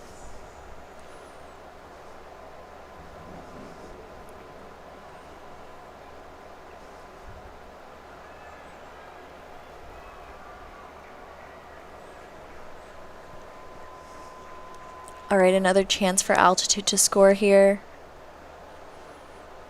And it's up. Is there anything you really look for at like the end of the game? What's your end of game mentality to push through these last few points when your legs are feeling a little tired, and what do you think about? I kind of just think about how I want to leave it all out on the field You know, legs being tired is temporary, but the the plays that I mess up will play in my head forever. Yeah. So Yeah, relatable. there was a meme on Altitude when I woke up one morning and I had been dreaming about all of the awful plays I'd made, like during the tournament that prior weekend, and I literally woke up with my legs twitching. Wow. Thinking I was playing out stress stream. practice. Stress stream. So that was crazy. That is such a stress So stream right there. yeah, I think that towards the end of the game, you know, I'm thinking just I need to play well because otherwise I will really regret it. That's so... Wow, great grab there. What do you think about? I think I just... Something similar where I'm thinking that it's the last point or coming up to the last point and what do I have to lose? Exactly, and sort of Altitude mentality. will score. And I think that's going to be... I think that is game. That might be a game here. I know they wanted to end the game at 35 for our men's program to go out there and get a little bit of warm-up on the field. And it looks like the teams are lining up. Teams are lining up, so final score here tonight is 11-6 Altitude. It was a great scrimmage, a great fight by both teams. Congratulations to Altitude. Congratulations to Trinity. And great playing from both teams. I think we've witnessed some great Frisbee tonight. And some great spirit on both ends. The girls look pretty happy. And the crowd is going wild. The crowd is going wild. They are cheering it up, clapping for our college players out there that are putting their hearts on the line.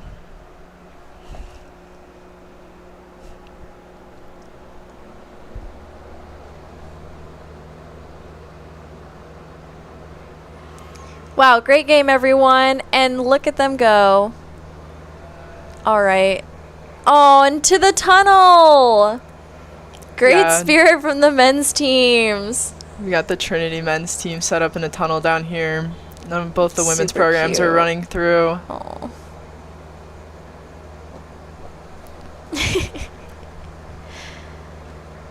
Great playing, everyone. We are so happy to have commentated for you. Please stay on the line for the next game in about 10 minutes, and we will be back. Thanks, chat. Thank you.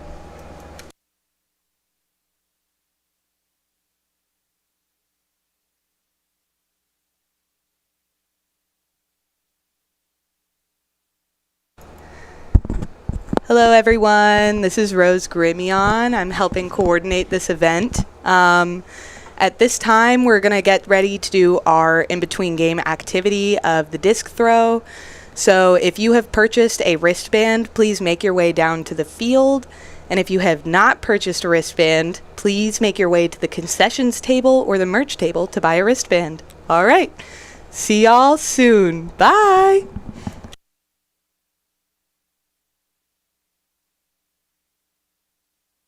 What happened? Test, test, test. Test, test, test, test, test. Try this one. Test, test, test. Test, test, test, test, test. Maybe not.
All right, good evening, everyone. If you are just now tuning in, we have Trinity University Turbulence playing UTSA Siesta. This is our second game of the night. First game was Trinity University Altitude women's team versus Texas State Trainwreck, which ended in an altitude victory. If you're just now tuning in, my name is James Crosno. And he's joined by Trevor Skeen. He's joined by Trevor Skeen. Huge layout to start, but it's a miss. Trinity's here on defense in white. UTSA in black, knocking on the door of the end zone. Patrick Zertucci to pick up. Tucci with the disc. Mark is flat from Royce Lafitte. Scuba over the top, and it is caught! UTSA coming out early. UTSA with the score. Patrick Zertucci starting the game with a scuba into the end zone.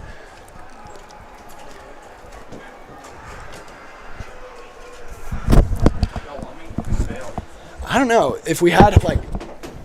It's only 2.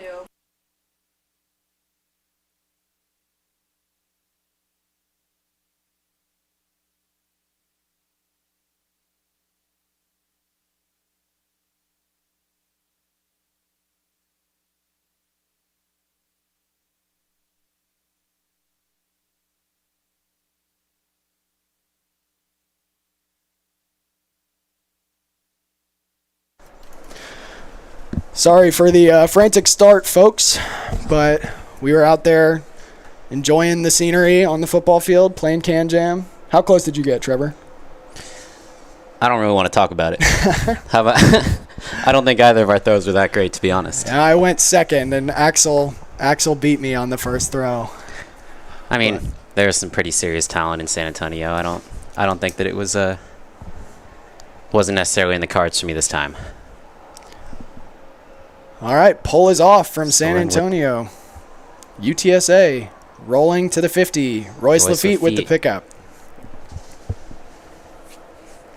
PJ with the disc. Shoots it. First throw of the game. Deed by Soren. No, James Lund. I think that is Soren. That is Soren.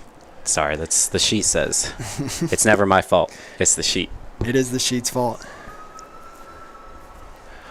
All right, we have UTSA in black on offense, moving from left to right on your screen. That disc is far out of bounds. UTSA is going to have a long way to walk it up. We've got Turbulence D-line, Turbulence O-line out there. Looks like a kill O situation. We have Sam Crockett and Will Hamilton guarding handlers.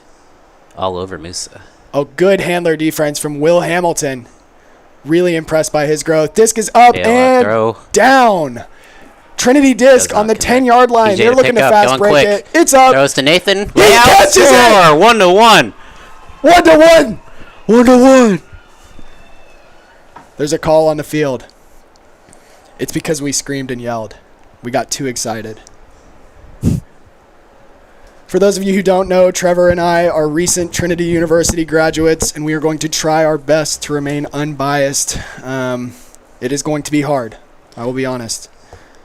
Yeah, I mean, it's a San Antonio community match. It's a friendly thing. We've been on teams with all these guys, and yeah, the game means a lot to the players, but the reality is it's for the community, and we'll do our best. Not sure what's going on with the call here. It seems to be on the mark with Soren and Sam, so the disc is going to go back. For those who have not seen Ultimate Frisbee before, disc is back in. Maybe it was a stall called? Either way, PJ on the goal line. Nathan with the cut. PJ. It's caught! Push pass from PJ to Nathan Ashworth. He does the Jake Riddenbaugh bow down celebration. Disc don't lie. Disc don't lie. Now it's 1-1.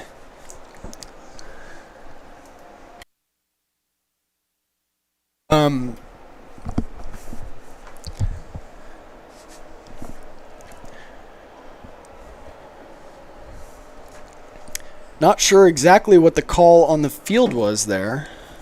Yeah, that was curious. I don't know why the disc ended up where it was, considering PJ picked it up on the opposite third of the field. Yeah, I'm not sure either.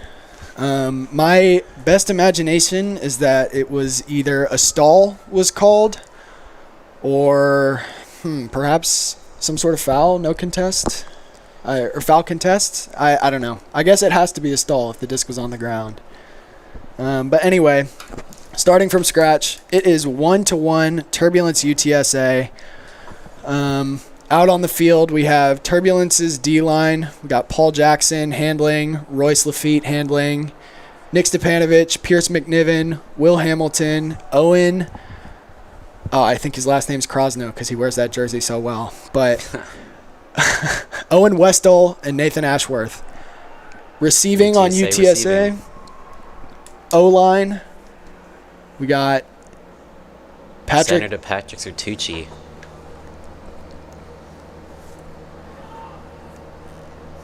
Caught by James Lund. Lets it rip upfield, but Nathan Ashworth with a layout. It's not there.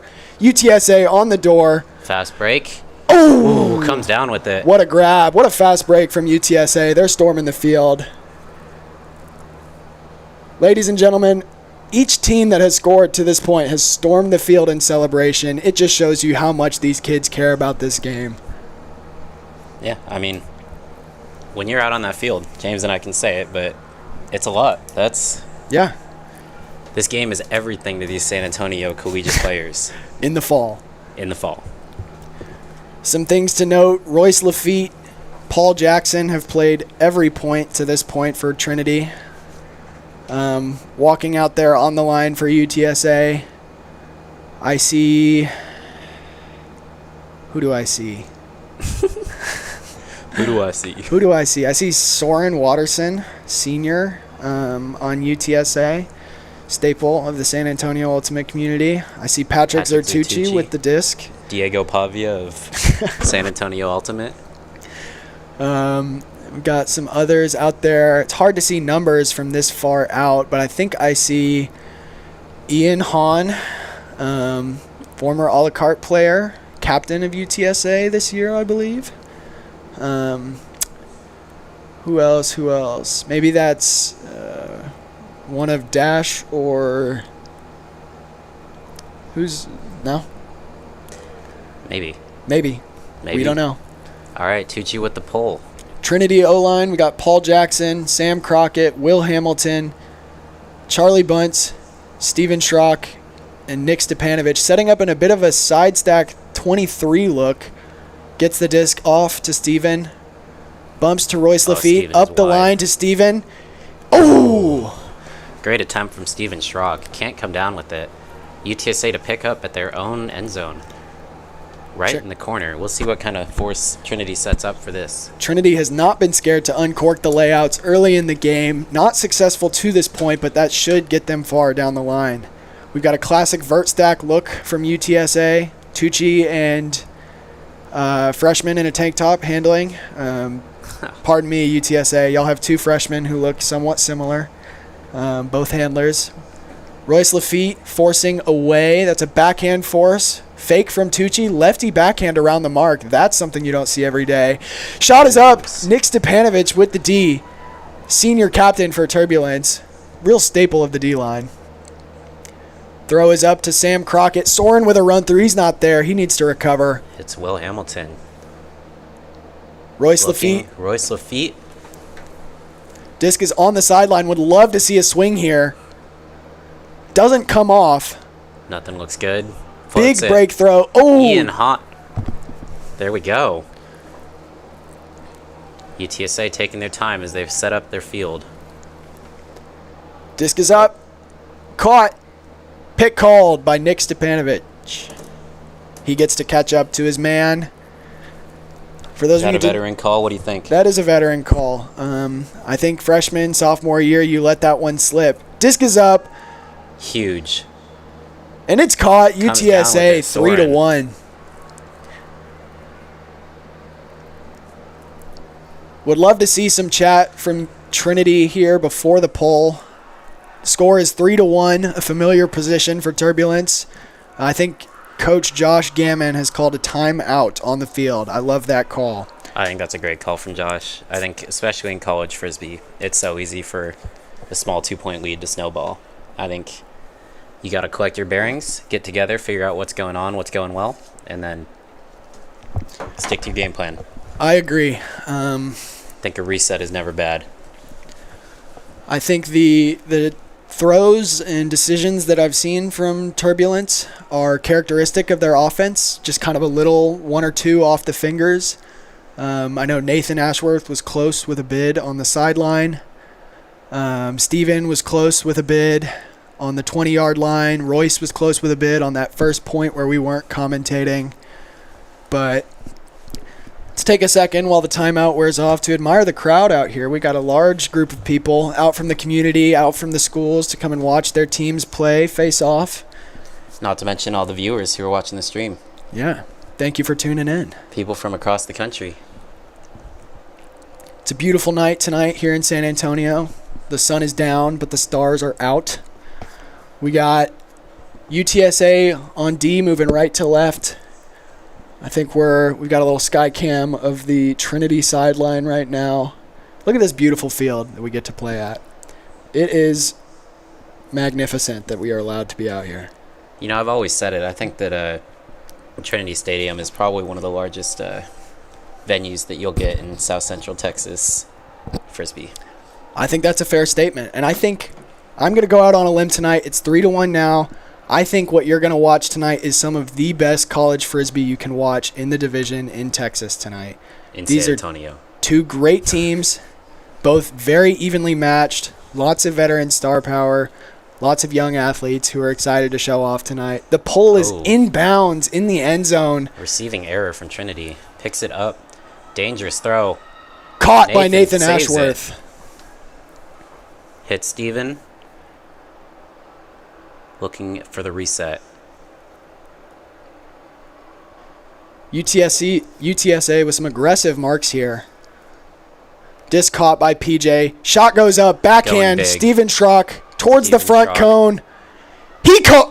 Oh, it's dropped. That's a great put. That's a great put.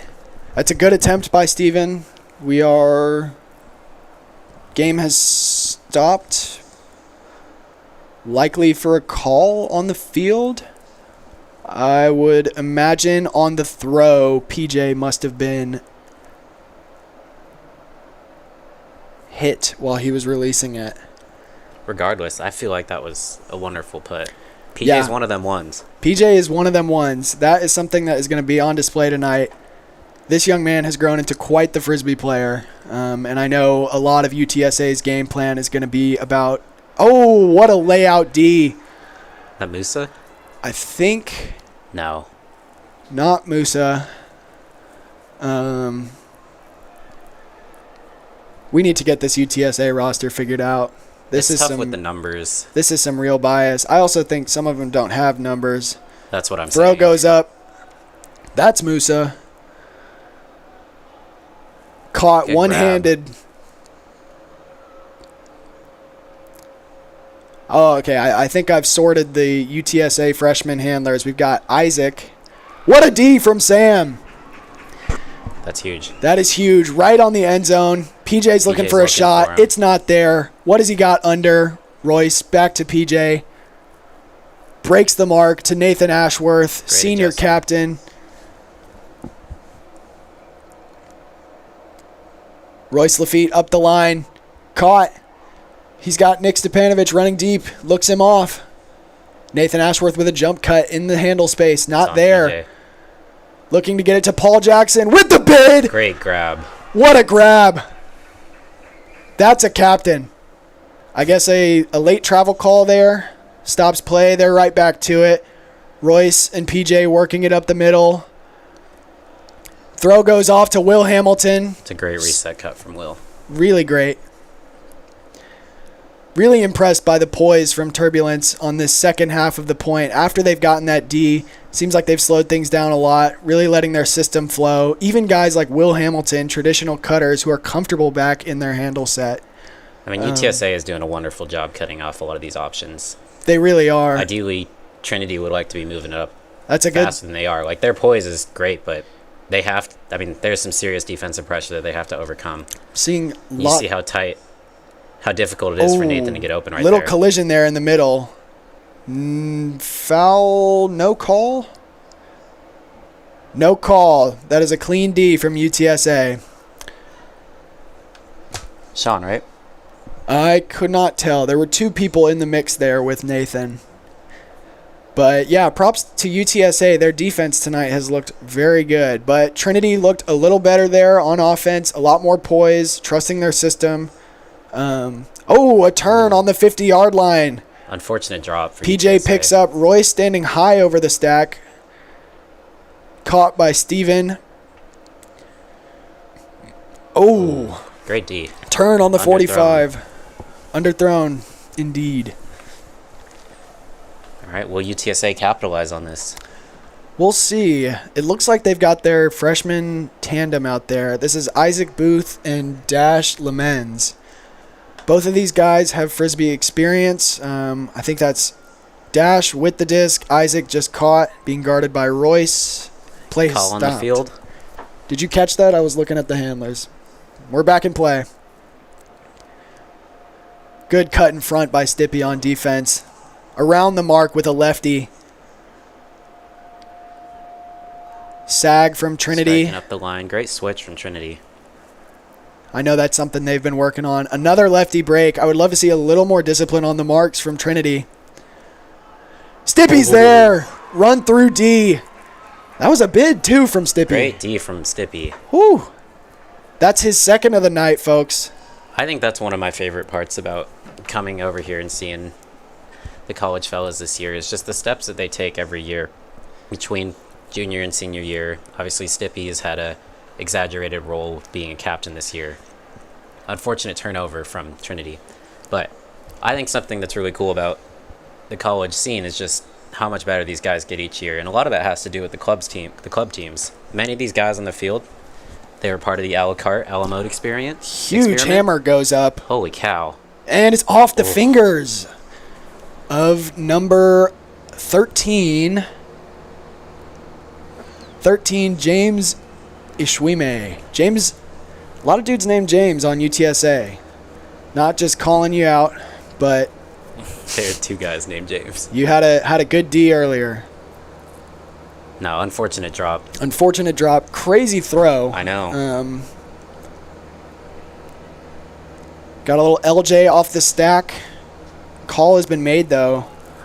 You know, I do think whether it's slowing the pace, the calls in this game are really helping give Trinity some time to resettle. Timeout called by Captain PJ.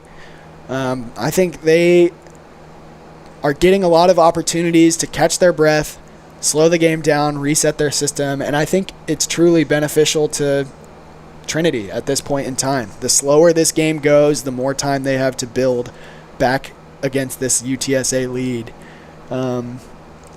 We said earlier in the stream, this is a familiar position. Last year, 2 years ago, UTSA jumped out to an early lead in the half, but it has not prevented these from being great games. Just looking at the chat during this timeout, and I see Unc James. Unc James. Who said that? You know who said that. I guess I do.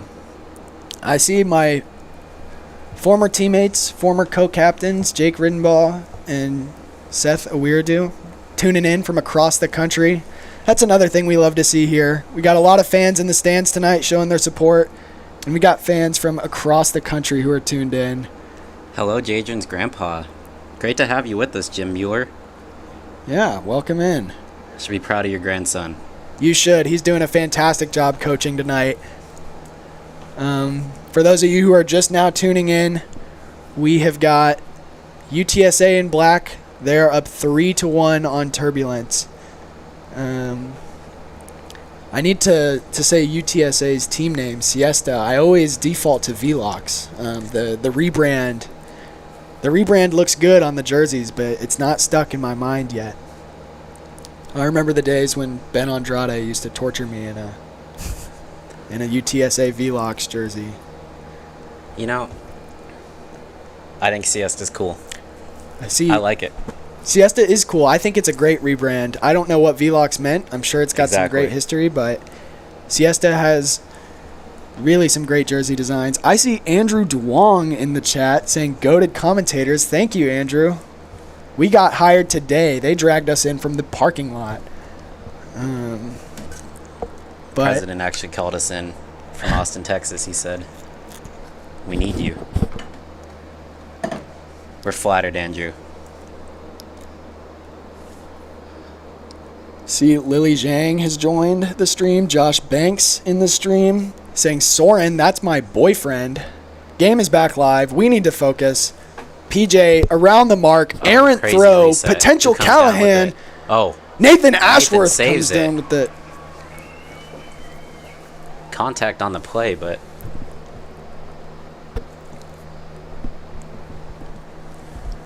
disc goes back. what do you think the call was? I think it's got to be a stall. That was a pretty late throw. I don't think PJ would let that off at anything but stall 9. And that seems to be the second stall of the game. Yeah, that's what I'm... UTSA has had phenomenal defense. Isaac Booth with the pickup. He's a lefty, folks. That's something you don't see every day. Nick Stepanovich on the mark, though. He's a lefty, too. Mark. Sam Crockett. Disc is caught. Was he in? They're having a little conversation. I think he was. I see perhaps a straddle called from Sam Crockett. He was in the vicinity of that play. Disc is tapped in. I think that's Musa, a la carte player, and it's 4-1. Yeah, Trinity's been in this situation before. We have said Trinity has been in this situation before. We've got their walking off the field. Would love to see a little bit of a boost from the crowd. Get these people back in it. But I do think they are playing closer than the score is at the moment. They have made some real progress up the field, upwind. They've had some really good-looking moments on offense. But really, props to UTSA and their coaching and their athleticism on defense. I think that's something they've really upped since the last time these two teams met. It looks like a brand new team out there, and it's really given Trinity's offense some trouble. Yeah, I would agree. I think that UTSA's defense has really been pretty great so far this game. 4-1, like you said, I don't think it's necessarily the whole game, but 4-1 is something you got to crawl out of. I think that in the previous game, Trinity came away with the victory on Universe Point, the sudden death victory. Doesn't get closer than that, and if they want to come away with another win, then they've got to start getting it close. 4-1 is where champions are made. You gotta change something, and Trinity's putting out a strong line. We'll see what UTSA has to combat it with, but if I'm Trinity, it's now or never. It is now or never. You would love to get back into this game before half. It starts here with a hold. This is UTSA's D-line out on the field. Looks like a lot of new faces. That's the privilege you have when you score points early and you get ahead, is you are able to start mixing lines, bringing in fresh legs. Whereas if you look to the Turbulence side, it looks like a lot of the same guys out there who are playing point in, point out. Correct me if I'm wrong. I don't believe I've seen Royce Lafitte or Paul Jackson leave the field since the beginning of the game. That might be true. I'd be willing to bet with Paul Jackson. I think you're right about that.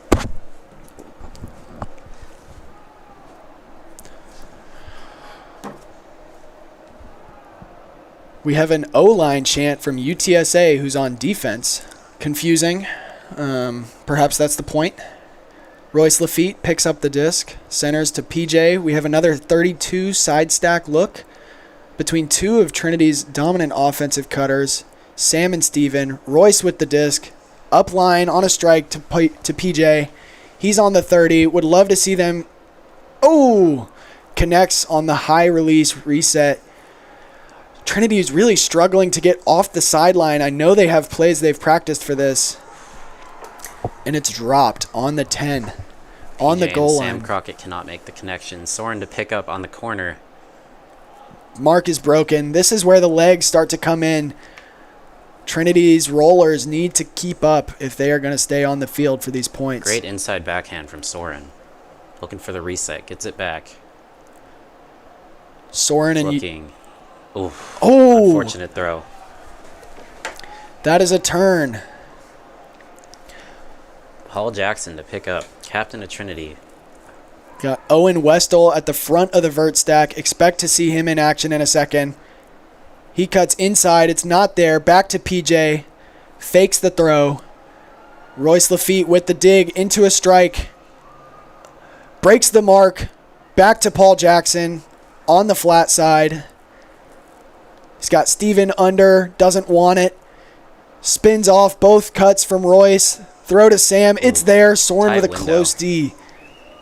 They are knocking on the door. This would be a huge hold for Trinity. Disc up to PJ. He is right where he needs to be. And a D. Can't make it. Can't make the throw. Foul is called by PJ, and it appears to have no contest. Disc is coming back.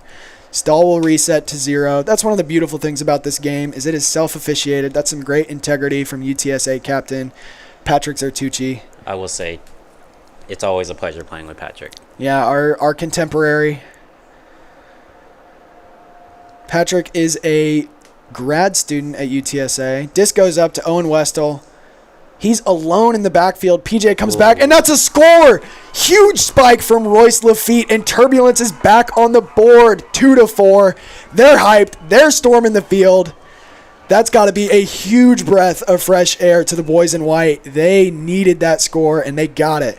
Someone's doing push-ups on the side of the field for UTSA. I don't know what kind of self-punishment that is, but it's okay. Y'all are still up.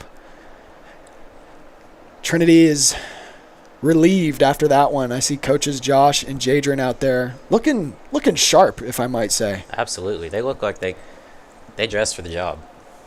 They look like we like they're to see that. Ready to pitch a sale or something. You know, New Balances are for coaches. That's what they say.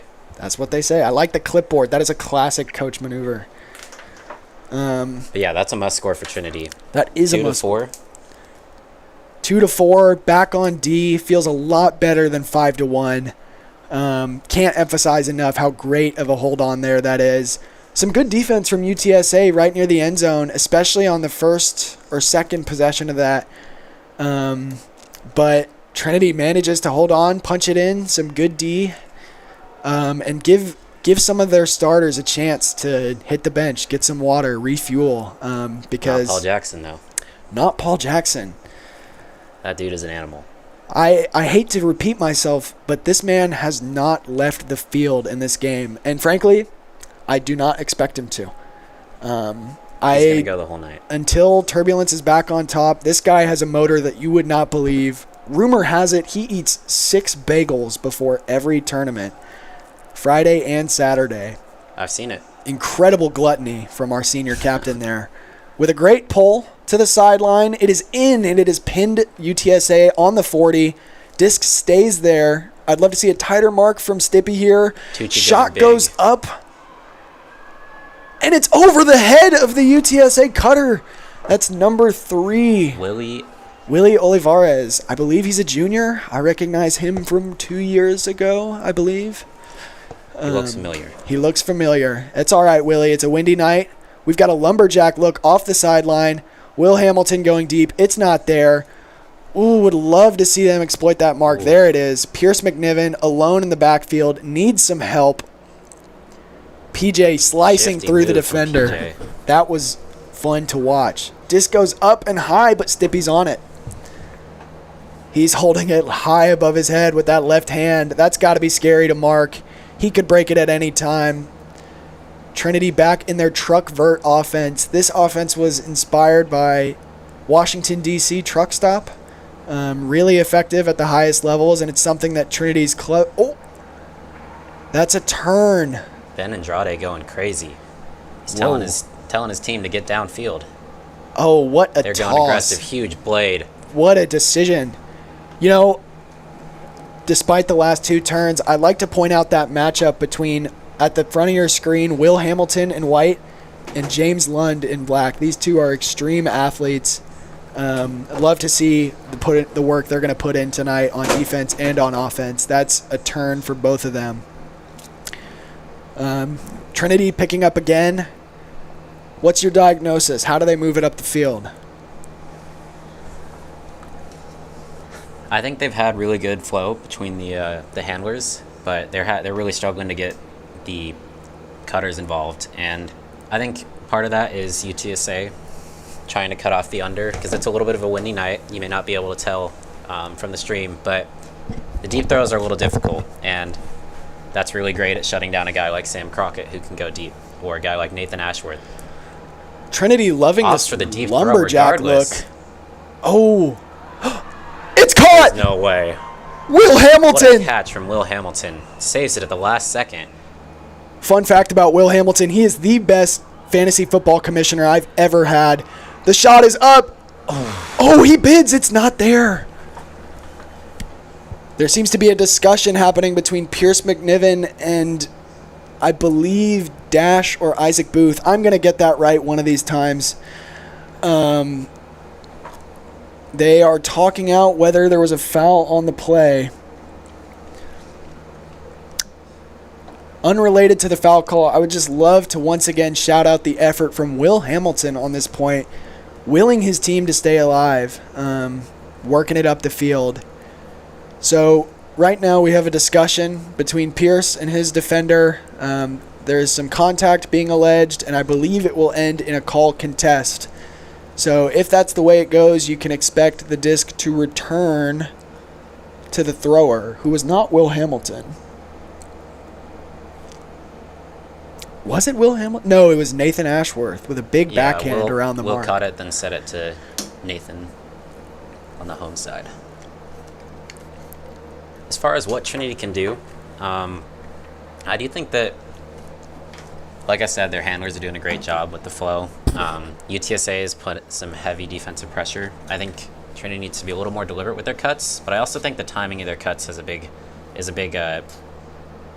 point that they can improve on. I think some of these break side opportunities, they're available, but really only if they get the timing right. And I think Trinity needs to be more aware of that. I think being deliberate with their cuts is how it's going to help. Disc is back with Nathan Ashworth about 20 yards from the end zone. Trinity's going to get into their end zone set. Paul Jackson with the layout into the end zone. That is 4-3, folks. They are right back in it, knocking on the door. I saw a game on our hands. Senior captain Sam Crockett throwing up his hands in delight. That's his roommate, Paul Jackson, with the layout score. They're back in it. They're hyped. Nathan Ashworth nodding his head. These boys are excited. Speaking of excited, the chat is popping off. We have a lot of comments we will get to at the next best moment. Thank y'all for your engagement in the stream. Let us know if you have any questions about the players, the team, the event, the history of this game. Storied history, some might say. The coaches, anything you can ask. Think of it, and at halftime we'll do a little Q&A. All right, 4-3.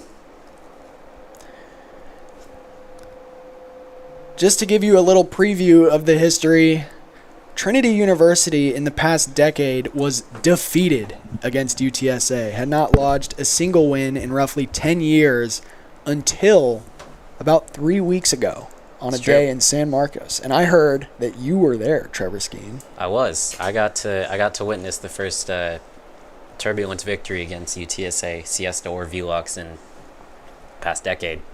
It was pretty, maybe not decade, but it's been a while. I think it's the pre-Axel years. Maybe Mr. Bacon took him down, but yeah, it was pretty electric. Like I said, that game went to Universe Point. Extremely close game the whole time. I don't think there was a single break I think there were 2 breaks. It was a very close game, back and forth the whole time, neck and neck. And we were worried that at the start of this game they were going to get away from that, but here we go, 4-3. UTSA to receive. Loving the energy from the crowd here. I heard a little turbulence call from our altitude gals in the stands. UTSA on offense. Not much action off the stack. Looking for a reset. That's Soren and Tucci. These two guys, upperclassmen, both players on San Antonio Alamo club team's D-line. Playing against their teammate, Paul Jackson. Who is on for his 8th consecutive point. This is getting insane. Pick called. Pick was called. Nathan Ashworth gets to catch up to Soren. I'm loving these matchups tonight. We've got Paul Jackson on Patrick Zertucci, banger. We got Will Hamilton on James Lund and a D-ish. It's a turn. Phenomenal punt, though, from Tucci. That's a vet punt. Diego Pavia punt. Who else?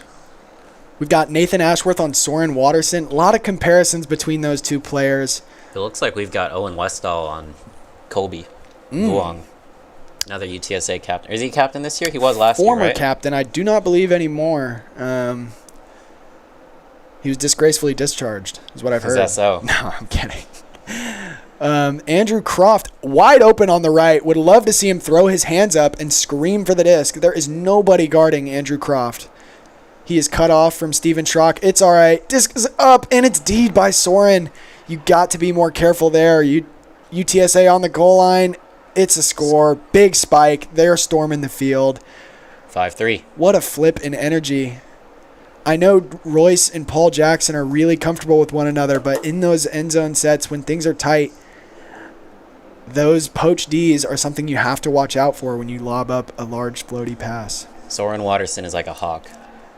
He is. He has a magnetic effect on defense. There's a reason he was on D-line for Alamo. Yeah, and this guy went toe-to-toe with some of the best players in the country. He had a great tournament at SFI East in Washington, D.C., playing against club teams from Canada, Virginia, Colorado. He put himself on the map. But you know who else did? Mr. Paul Jackson, walking out for his 9th consecutive point in this game. You're starting to sound like a homer, James. I am starting to sound like a broken record. But this is incredible. I mean, you tell me when his intensity, when his speed falls off, and he would sub himself off. But he is playing with the highest level of energy. A layout bid attempt in the end zone there, unsuccessful, but the effort from the Trinity side is truly admirable. These layout Ds, layout attempts, they're going to connect. Now, Trinity's O-line just needs to put themselves back on the field with an opportunity to score. Seeing a bit of a different line out there. Do you want to give us a bit of a breakdown, Trevor? Yeah, looks like on the Trinity O-line, you guys can't see it on your screen, but we've got Paul Jackson, Watson, Charlie Bunce, Avi Burju, Steven Schrock, Sam Crockett, and Jaden Gentles. Jaden's a handler who can really throw it deep, and he specializes in his deep throws. And so I think that the combination of Jaden and Sam Crockett might be pretty damn good with the wind. Pretty darn good. Over on the UTSA side, we have Dash with the disc on the pole, Patrick Zertucci, Musa, Ian, Soren, a lot of San Antonio club players out on the field there. As we expected, Jaden and PJ back with the disc. We've got a bit of a pull play set up. This is called a side stack where they isolate two cutters in the middle of the field, really letting them have all the space to work. Seems like Jaden and PJ are working it back and forth together. Oh, a high throw. Oh, Steven can't come down with it. You know, Jaden is looking extremely mobile. He is. The past 2 seasons, he's had an ankle brace on. Shot goes up. It is caught by UTSA. That is 6-3. Just like that, their lead is wide back open. It seems that's Captain Ian Hahn. That is Captain. You gotta stop him there. If you let Ian Hahn play his game, I mean, he'll play all over you. Yeah, props to Ian. One of the guys who stuck through every practice this summer in the Alamo a la carte system. And something I have to give him props for is every practice I went to, he was out there early, putting in sprints, putting in workouts on the field before the practices start, and that's got to translate on the field. That was a big deep cut. He had some pretty good separation, but output aside, you have to appreciate the input. That takes a level of dedication that not everyone has. It's impressive stuff. It is. And that's, I mean, he's part of the reason the UTSA program, I mean, he's a product of UTSA's storied Frisbee program. Yeah. Their winning record against Trinity. He's a product of guys like their very own coaches, Ben Andrade, Chase Steele. Yes. Sadly, for guys like us, every UTSA student is a product of their winning program for the moment. Hoping to break that streak here tonight is that Trinity O-line. We just panned away from them. Got Paul Jackson, Sam Crockett, Steven Schrock, Nathan Ashworth, Nick Stepanovich, Will Hamilton, Royce Lafitte. That's a kill line, folks. I think they need to get a hold here, prevent half from coming off. UTSA seems to be rolling that D-line with one exception, and that is Patrick Zertucci for Isaac Booth. Otherwise, they look the exact same from the last point. I need to pay better attention to this UTSA defense. They seem to be applying a lot of pressure. Obviously, it's a windy night, but it's windy for both teams, and they seem to be really putting some tight windows for these Trinity players to throw in. And a D off the start. Royce Lafitte with the throw to the middle. Picking up is Isaac Booth and Soren Watterson working in the backfield. Soren coming back in, gets the disc on the sideline, near the sideline. Shot goes up. Sam Crockett is there. Crockett. That's huge. Let's take a moment to appreciate that defense from someone who has been working hard all night. Sam Crockett, folks. Turbulence has got to be chilly here. You saw what they did in a lack of a careless throw center at the start from Royce. Great center from PJ. Nathan going huge. Stepanovic to receive. And Royce. He caught it. Comes down with it. Caught a body. My God. Little dump off to PJ. Him and Royce look really comfortable with one another. Just a couple of throwaways tonight, but the two of them are looking really great impressive. Cut from Steven. That's gorgeous. It is 6-4. Turbulence is back in this game. Steven with a head spike. Did you know Steven Schrock and Royce Lafitte are roommates? I did know that. And they grow tomatoes in their dorm room. I did not know that. It's because I made it up. I don't know what they do in their dorm room. I will say, I believe they're both part of the Trinity University Gardening Club. That is true. I've heard Royce Lafitte rules the Trinity University Gardening Club with an iron fist, like he just applied there on the field. Yeah. I mean, I do think that's determination and excellence in everything you do is how you be a champion. And so a guy like Royce, he takes gardening just as seriously as he does Frisbee. And you can see how seriously he takes Frisbee on the stream. See, you and I have competing philosophies. I personally despise when our athletes pursue extracurricular activities. I mean, I think it just takes away from their ability to be laser focused on Frisbee. Yeah, you don't strike me as a guy with many hobbies, James. I've got one. And it starts with a U and ends with an ultimate Frisbee. You ultimate Frisbee. You ultimate Frisbee. But yeah, talk about that throw from Nathan Ashworth. That was gorgeous. Slightly underthrown, so Royce had to make a play to come down with it, but the chat is going crazy. See, what a huck by Nathan. Beautiful movement. UTSA, y'all need some representatives in this chat. Oh, I see Josh Banks. PJ for real gonna play every point. You are right. What an animal. Tucci doing the same thing, I think, right now. Yeah, Tucci has. It's been impressive. We got UTSA up 6-4. Is it halftime or was this a timeout It call? shouldn't be halftime. Is it halftime by half cap? Oh, that's possible. All right. Could all be time-based. Probably. How's it going? Going good. You want the... Sure. Go ahead. Ladies and gentlemen, welcoming to the studio, Mr. Axel Axelworth. Welcome. The coach of Trinity University Altitude, the women's team who reigned victorious for the 4th year in a row. Pretty epic accomplishment against a new team this year. It's pretty fun. Yeah. I'm interested about this game, though, honestly. What do you guys think as former Turbulence members yourselves, how do you think your team is doing? We've talked about it some. Looks like somewhat of a familiar scenario. UTSA, when they're getting their scores, they're getting them really quick. Off of fast breaks, off of hucks. They are really trying to shorten this game, kind of a race to the finish line mentality. And when it slows down, Trinity has some really good flashes of offense. But props to UTSA, their pressure on defense, minus a couple of hammers and hucks. They've had some good poise on offense, worked up the field. It's 6-4, but it really feels like Trinity has had to work very hard to make it this tight of a game. Has PJ come off a single point yet? According to our count, he has not. I didn't think he would. But the chat has noted that Trinity is not the only team with a captain who's staying on for most of the game. According to our chat, Patrick Zertucci, your former teammate as well, has played almost every point this game. Really? Yeah. What do you think about the Patrick Zertucci, Diego Pavia comparison? I think they're apt, honestly. That's what the streets are saying. Is that what they're saying? Is this the streets, you guys, or is that the chat? We are in a bubble here. We have no clue what people are saying.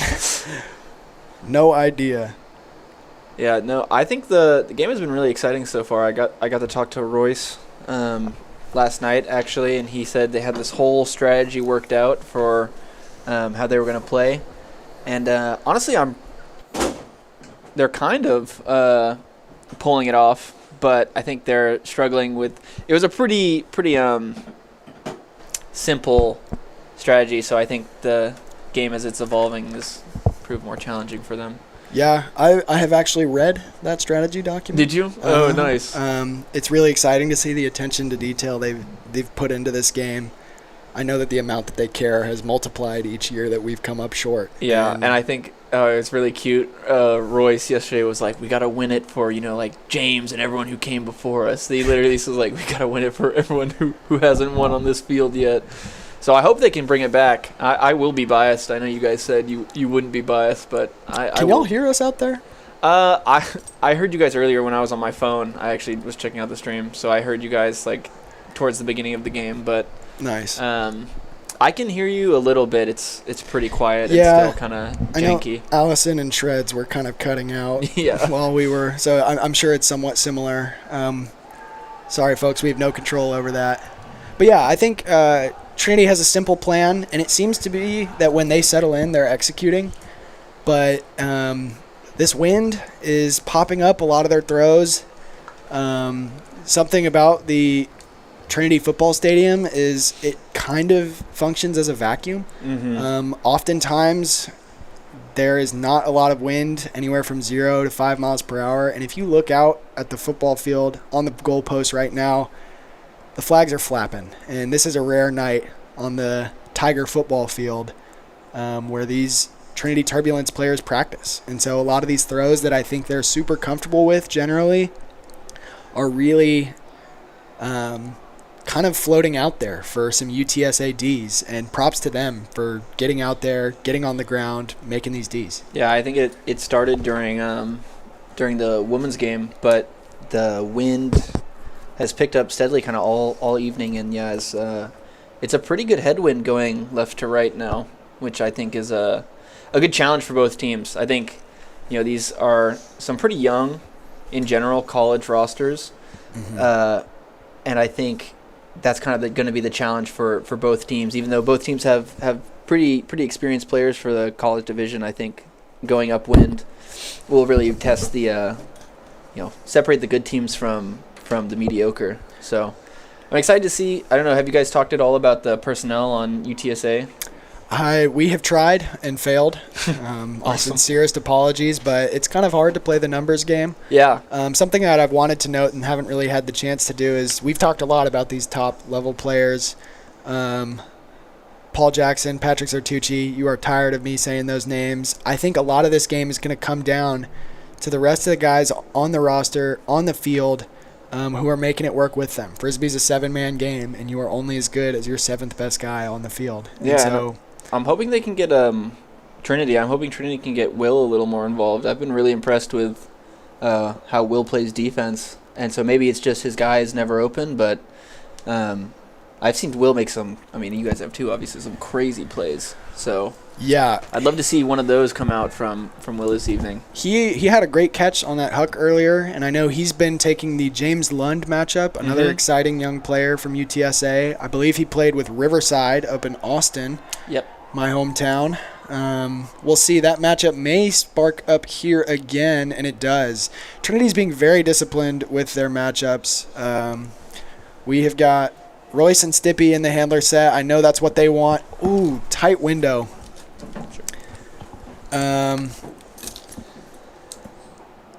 Trinity D-line applying pressure. Disc is up. It pops. Pierce McNiven runs off the stack. This is what we were talking about. Everyone on your roster needs to eat, and Pierce is a guy who they believe can go and get Ds. That's a good poach. Reading the wind, keeping your eyes open. Yeah, and that was a little bit of the strategy. Ooh, nice deep shot. Shot goes up. Pierce, can he do it again? Oh. I feel like the Trinity guys kind of played D on themselves there. Yeah, it gets tough when it gets clogged like that. Really tight throw there. Nathan and Owen in the handle set. Will Hamilton, James Lund. Deep looked off. Back to Tucci. Would love a tighter mark there from Trinity. It seems like maybe they're on the flat side. Yeah, it looks like Royce. Ooh. It's hard to tell how tight some of these windows are from up. Ooh, that's a good swing. I think something that's really hard to tell is the wind. Things are popping. Oh, man, yeah. Stippy with a D. The wind is kind of, it is a little towards our sideline, so it's not completely upwind, downwind. Oh, my. A lot of contact there. Seems to be after the D was made. PJ stands up, no problem. Nathan on the mark. That's another thing. A lot of these deep looks that look open for us on the field with the wind. These conditions are not friendly. Stippy chasing it down. Look at that pop. Things are getting ridiculous out here, folks. I personally am a terrible player in the wind, and so I have the utmost sympathy for all of these guys. I mean, it does test us all, you know. I think the biggest struggle is going to be getting it off this sideline. I'd really like PJ to look at. Oh, that's kind of dangerous. That's tough. Yeah, I really like looking off that sideline as soon as possible. I think they. Oh man, what a grab! There Will we go. Hamilton. That's what you were looking for earlier. Big jump out of him. Ooh. Is that Tucci who just Seems got trucked? to be some contact upfield and in the backfield. Nathan and Patrick working it out. I didn't see how Tucci stepped, but it's hard to think that when he gets pushed from behind down, it's not a foul. You know, something I've heard is that Nathan's not that kind of guy, though. Like, he would foul like that, or one, not to foul, and two, not to lie. Like, he would not lie to you. You know? Yeah, I believe it. I mean, you know, the unfortunate thing about Frisbee is that I really do believe about 85 to 90% of the time, both parties think they're in the right. I really don't think there's an onus on using the rules against you most of the time. Mm-hmm. But I do think it is. Big shot goes up. Stippy is there. Ooh. It is Deed by, I can't tell. Is that Colby? I think that's It seems to be Colby. Yeah. This point is turning into a dogfight, and the wind is the third person in the ring. The eighth man on defense. But yeah, fun fact about Nathan Ashworth. He is an entrepreneur, and he was Fred for Halloween one year from Scooby-Doo, and it looked pretty good. Interesting. Did he have the whole gang with him, or? He did not. He rocked it solo. And that takes some courage. That does take courage. I think it would have been funny to get the whole gang, a Trinity mystery van. Royce could be a great Shaggy. That's what I'm thinking. We got Shaggy and Fred, Handler D here. Seeing a bracket setup from Trinity, really like this look. Almost kind of looks like a 5 dice setup. Ooh. Oh, Royce is an inch away from the D. Royce is, really close on a couple of these, but just out of reach. You know, this intensity on defense, really impressive, but Tucci with a double tap catches it. This intensity is a lot of what I feel like was missing from Trinity in the first half, and UTSA was bringing it. Oh, there's a call on the field. There is a call on the Perhaps field. out of bounds. Oh, it's all the way back. We are never going to know what this call was. As that disc worked back, I realized Trinity is playing good defense, but that was 3 consecutive strike cuts. That's what I was actually field. just gonna say. They're getting beat to that four-side lane every time. I think they're really prioritizing the under, and then Mhm. once they shut that down, they maybe get a little complacent, and that kind of upline look I can see that. is working out. I think the things that I will say about the UTSA lineup, having commentated the same match last year, I really felt like Trinity was dominating in the deep space. UTSA wanted to huck pretty much every possession, and I was begging for them to work it up slow. The possessions where they worked it up slow, it looked like they were untouchable. Trinity was having a lot of chance stopping it. And it kind of seems like they're a little more well-rounded this year. No shade to any of the players on that previous lineup, but they're doing a little bit of everything. We still have a lot of that college fun, which is 40-yard hammers across field. Disc is up, and it's down. Oh my Owen gosh. Westall with the D. Good layout from Patrick. Somebody picked that up. Yeah, I agree. I mean, UTSA just looks like a completely different team from last year. Yeah, I think the things Tucci really being like the mainstay, the rock for this lineup, is apparent. Ooh, that's a tough look. That is a tough high stall throw from Owen Yeah. Westall. Trinity really struggling with this check mark. I think part of it's the wind. Part of it you got to give to UTSA. But yeah, they have swapped out a lot of people, and Tucci has really become the mainstay of their O and D lines. He seems to be the one picking up the disc every other. A couple of shots they've taken, none. Huge bid from Royce Lafitte. That is a big HEB layout. Foul called on Royce Lafitte. Yeah, that's a hard one to tell from the booth. Maybe we'll get Are we getting replays today? We are not getting replays. Okay. I just got to say, good call. Way to help out, lifting him up. But that is a fantastic layout D from Royce Lafitte. I'll be looking at that one again because I think probably what Tucci's saying is he caught his legs and tripped him up. Yeah, it's a hard line to stay on the other side of, but I don't know. That's a hard one to tell from the booth. It'd be a lot easier if we were on the field or Chase looks pretty. This is the the UTSA coach Chase there in the blue looks pretty frustrated with maybe just the level of deliberation. This is the second foul call on this point where Chase seems to be playing judge. We have also Bo Fournette. Man, what does he know? is that a no contest then? Foul no contest? Okay. Kidding. Love you, Bo. Foul, no contest. Way to use hand signals. Very helpful. Helpful for us. Even though it was Royce. unsuccessful, that really looked like the HEB layout of the game. I'm gonna watch that one on replay. It might be that one or I don't know the player's name. It's Jake or James on UTSA. UTSA. He had a great layout on an underthrow, where the Turbulence player just held up a little bit. He came through with a huge layout block. So a lot of these plays, will go in the highlight reel. Huge hammer going up. Nathan Ashworth is there. He knocks it down. Yeah, I have to assume that's a high stall throw. Those are the ones that you want back if that's you didn't look reset there. But Shot going up from Paul Jackson, coming to the left side of the field. Will Hamilton in front. Oh my God! gosh. I stand corrected, folks. The stands are rattling beneath us. It is an the crowd earthquake loved here. Loving the composure after this play. Oh. Lots of poach defenders. PJ's going to stay smooth here. Find Royce. Yep. Taking their time. Oh, dropped. That's a tough drop. Is this This the is, first point out of I half? was just about to say, I think this is maybe the longest point we've seen all night. And there were a couple long points in the altitude train wreck game. Gotta say, interesting switch call from Nathan to Owen. UTSA working up the field against the wind on the trap sideline. It's the same thing, though. It's giving this this force side under. Good active marks from Trinity. I was going to say that's a D if it happens. Ooh, sliding catch. It looks like, I'm not sure if this is intentional. It looks like there's some amount of backing happening in the stack, but it might just be cutting from a... Disc is down. Ooh, that's a turn.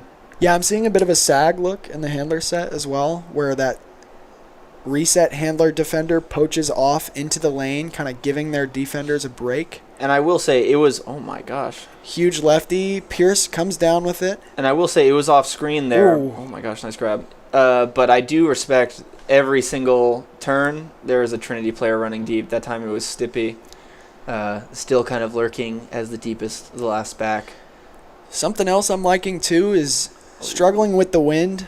These Trinity guys seem to have reeled it in a little bit. There was a great shot on the last point, but I'm seeing a lot of small ball movement, almost kind of end zone isolation-y. Oh, wow, huge what a grab. bid. How many are they going to get on this point? Caught by Will Hamilton. Say it doesn't matter if you don't score. This sideline cool has for been the trouble for highlights, them. but- Disc goes up. Another grab. Ooh. Good patience from Royce Lafitte. Yeah, They need to get off this point ASAP. Good patience. And now here's my question is, front cone. That's it! That's The man who saved the point Will earlier Hamilton. in the game, Will Hamilton. He's hyped. He's got the headband on. They Okay. all look schlumped. They yeah, look I was gonna tired. say, and now I'm gonna pose you the question: Does PJ stay on, and does Tucci Look stay at that on? man. Does he look like he's coming off the field? He kind of does. He kind of does. I'm wondering. PJ looks like. I wonder if Josh or Chase are gonna call timeout. This is a little bit of timeout chicken you play here, waiting for one team to call it. Maybe Josh just called it immediately. Or Chase called it immediately. Hard to tell from here, We won't but know from yeah, up here. it had to happen. It definitely had to happen. We yeah. needed a medical timeout, if not. That was incredible. Interesting to think about maybe who wasn't on those points to see who's going to come out on the next one. I think that's also a good point. Sam Crockett was a name I didn't see out there, perhaps. True. All of Trinity's other captains were. Tucci was out there. Didn't see Soren Watterson or Ian Hahn. Yeah, that'll be, honestly, it's a D point for Trinity coming out, but that is kind of a rough prospect. You had assumedly a lot of your starters out there to play that point. It's a very important point to keep Trinity in the game. How many more can you bring out? UTSA, I think they've been playing a lot of the same personnel. We'll see if they continue with that. Tucci walking out again. I think the timeout, I think I made a wager earlier in the stream that Paul Jackson would not leave the field, and we'll see if that hits. This seems like the end of the road for him. He's taking a seat. Is he going to sit down? Yeah. Yes, it does. The game within the game is over. We've got a really fresh D-line look out here from Trinity. A lot of guys hitting the field for the first time tonight. I think this is rookie sophomore Duncan with the disc. I have heard he has some electric pulls. Former Trinity University baseball player. Really? Okay. Yeah. Excited to see this. And then Jaden Gentles. Yep. Keeley's out there. Keeley is out there. Nick Chen, senior.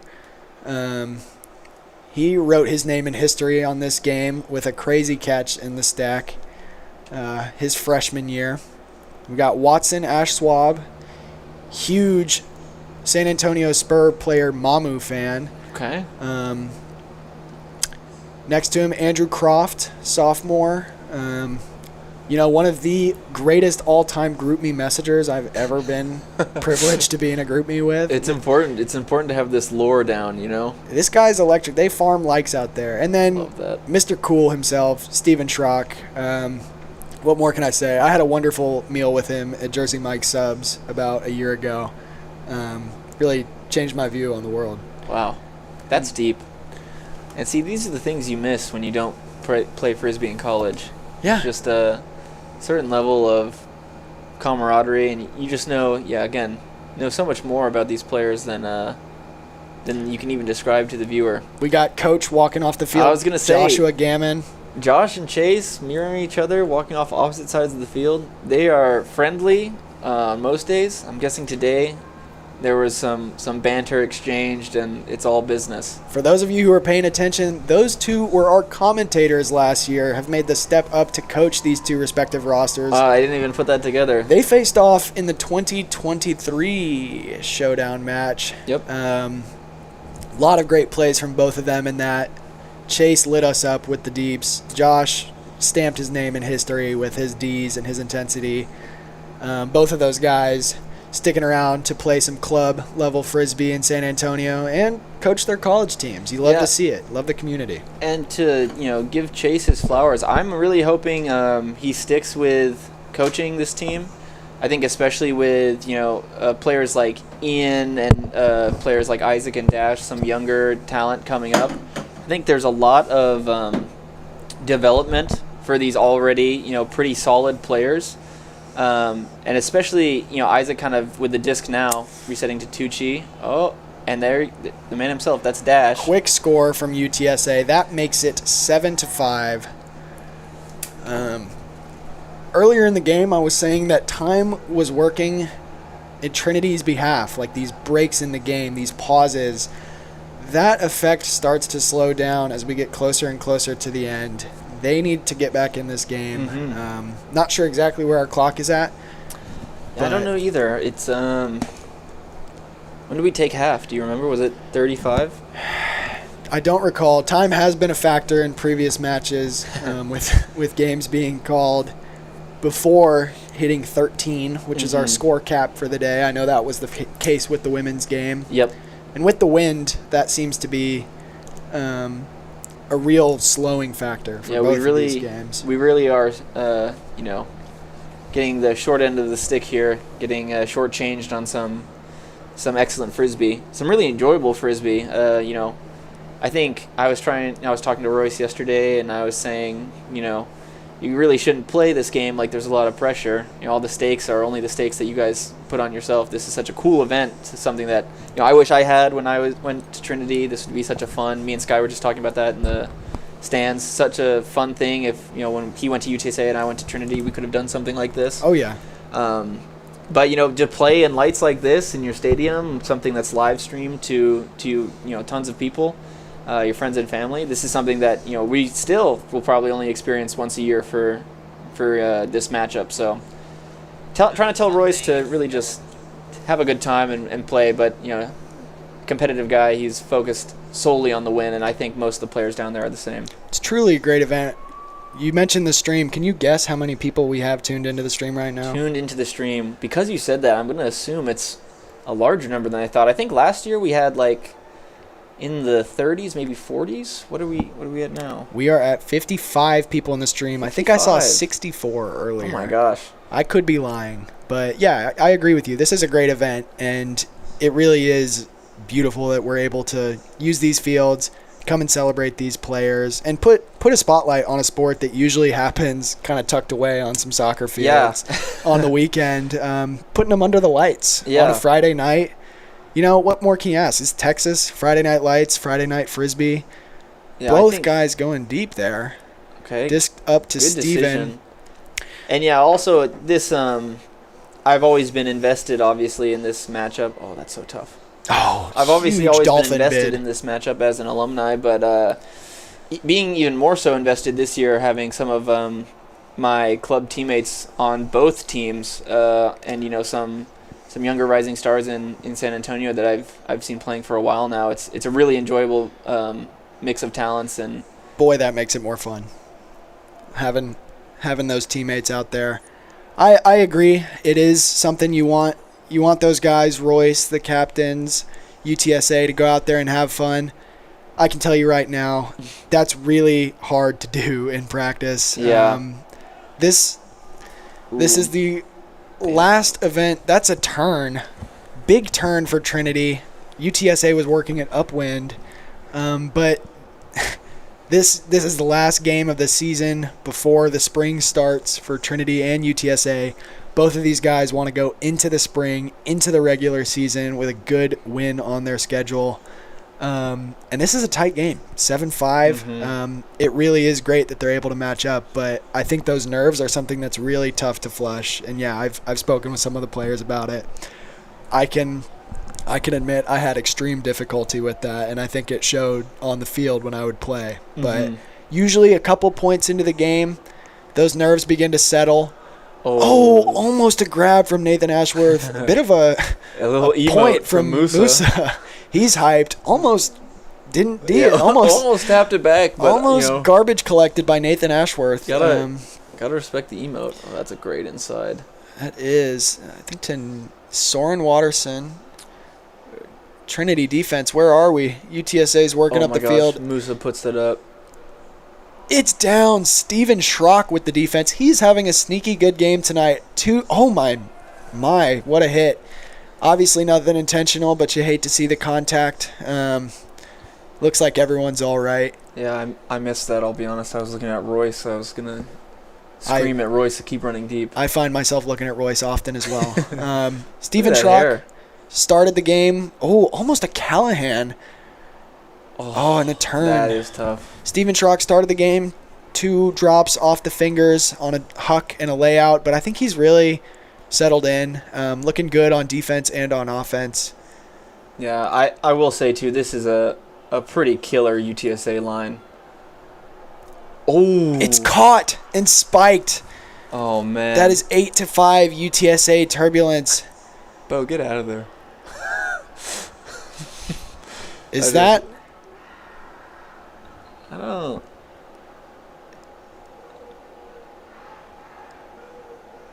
Is that the game? If I could be confident, I would tell you. It looks like they are. Say it ain't so. Oh, maybe a timeout from turbulence. I was gonna say I don't know when the game is supposed to end, but that did seem like we would have heard more from up in the booth. The clock still ticks. Math here. 35 probably came back in at 40 or 45. I think we probably still have 10-ish more minutes left in this game.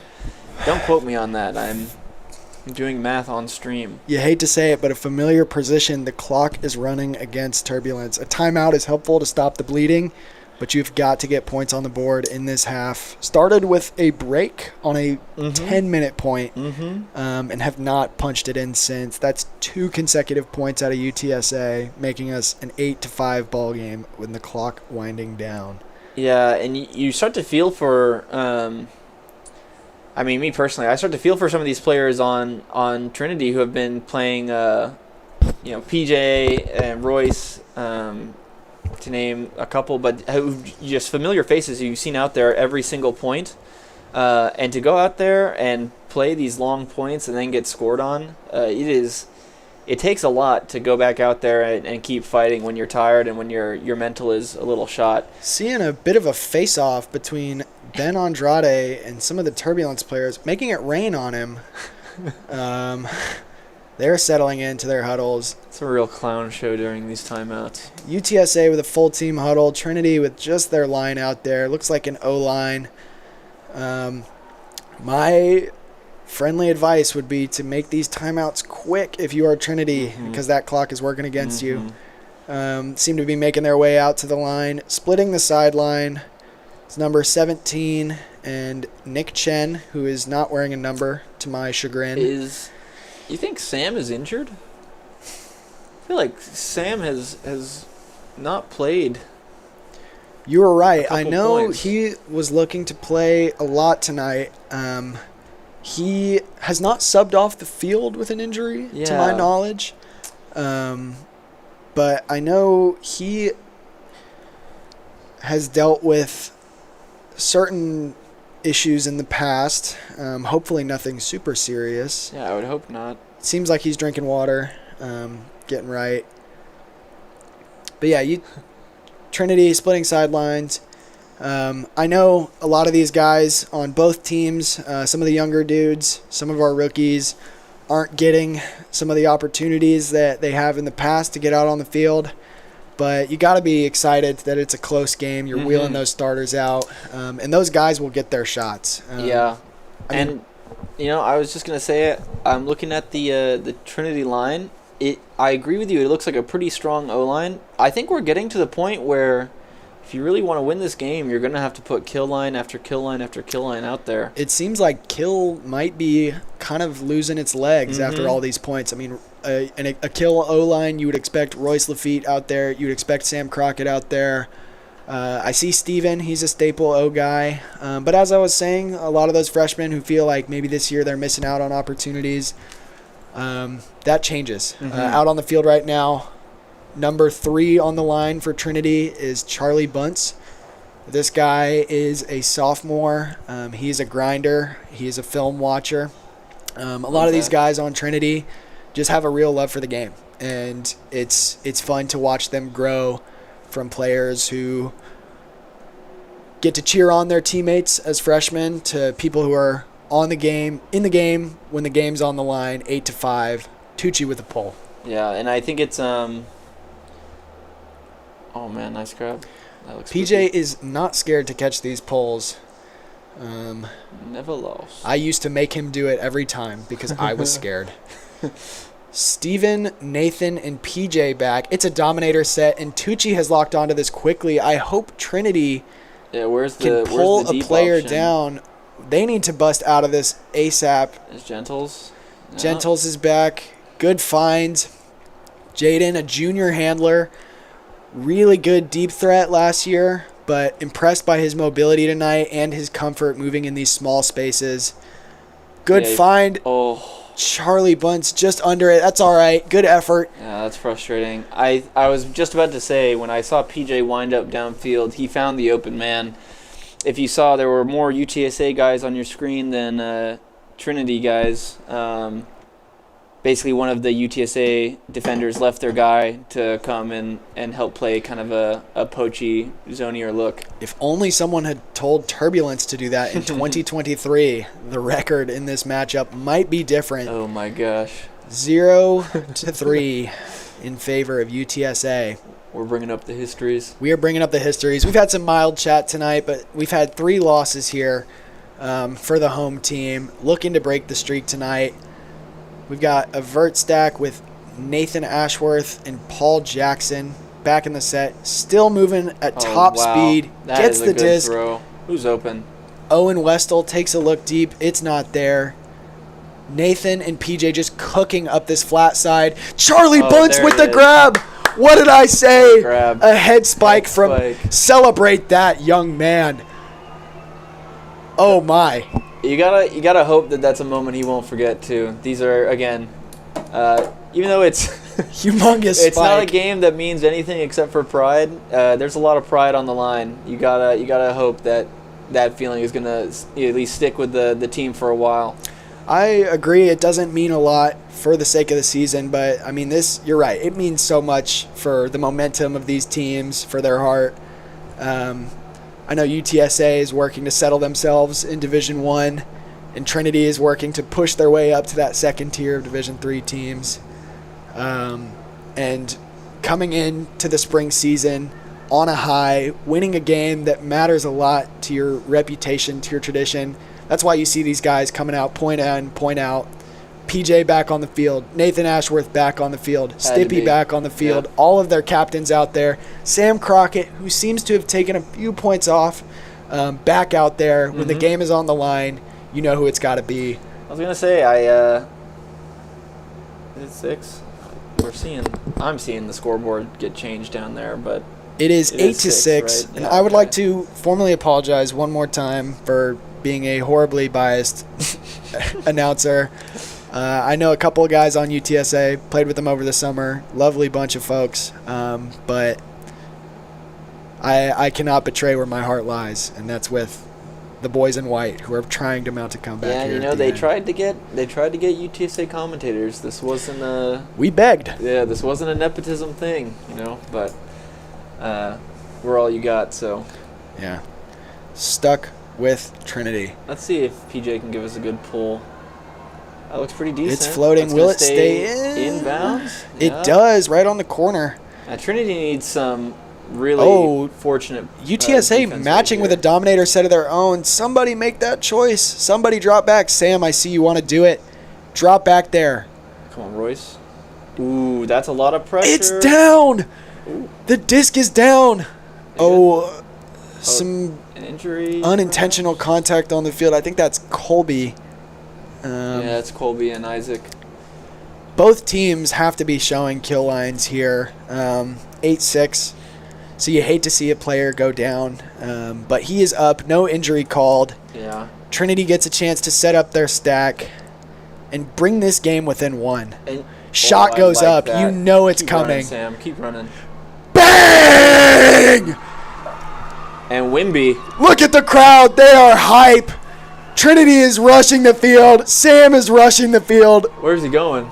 I don't know what's going That on. looks disrespectful. Whatever. Foot spike. That looks incredibly disrespectful.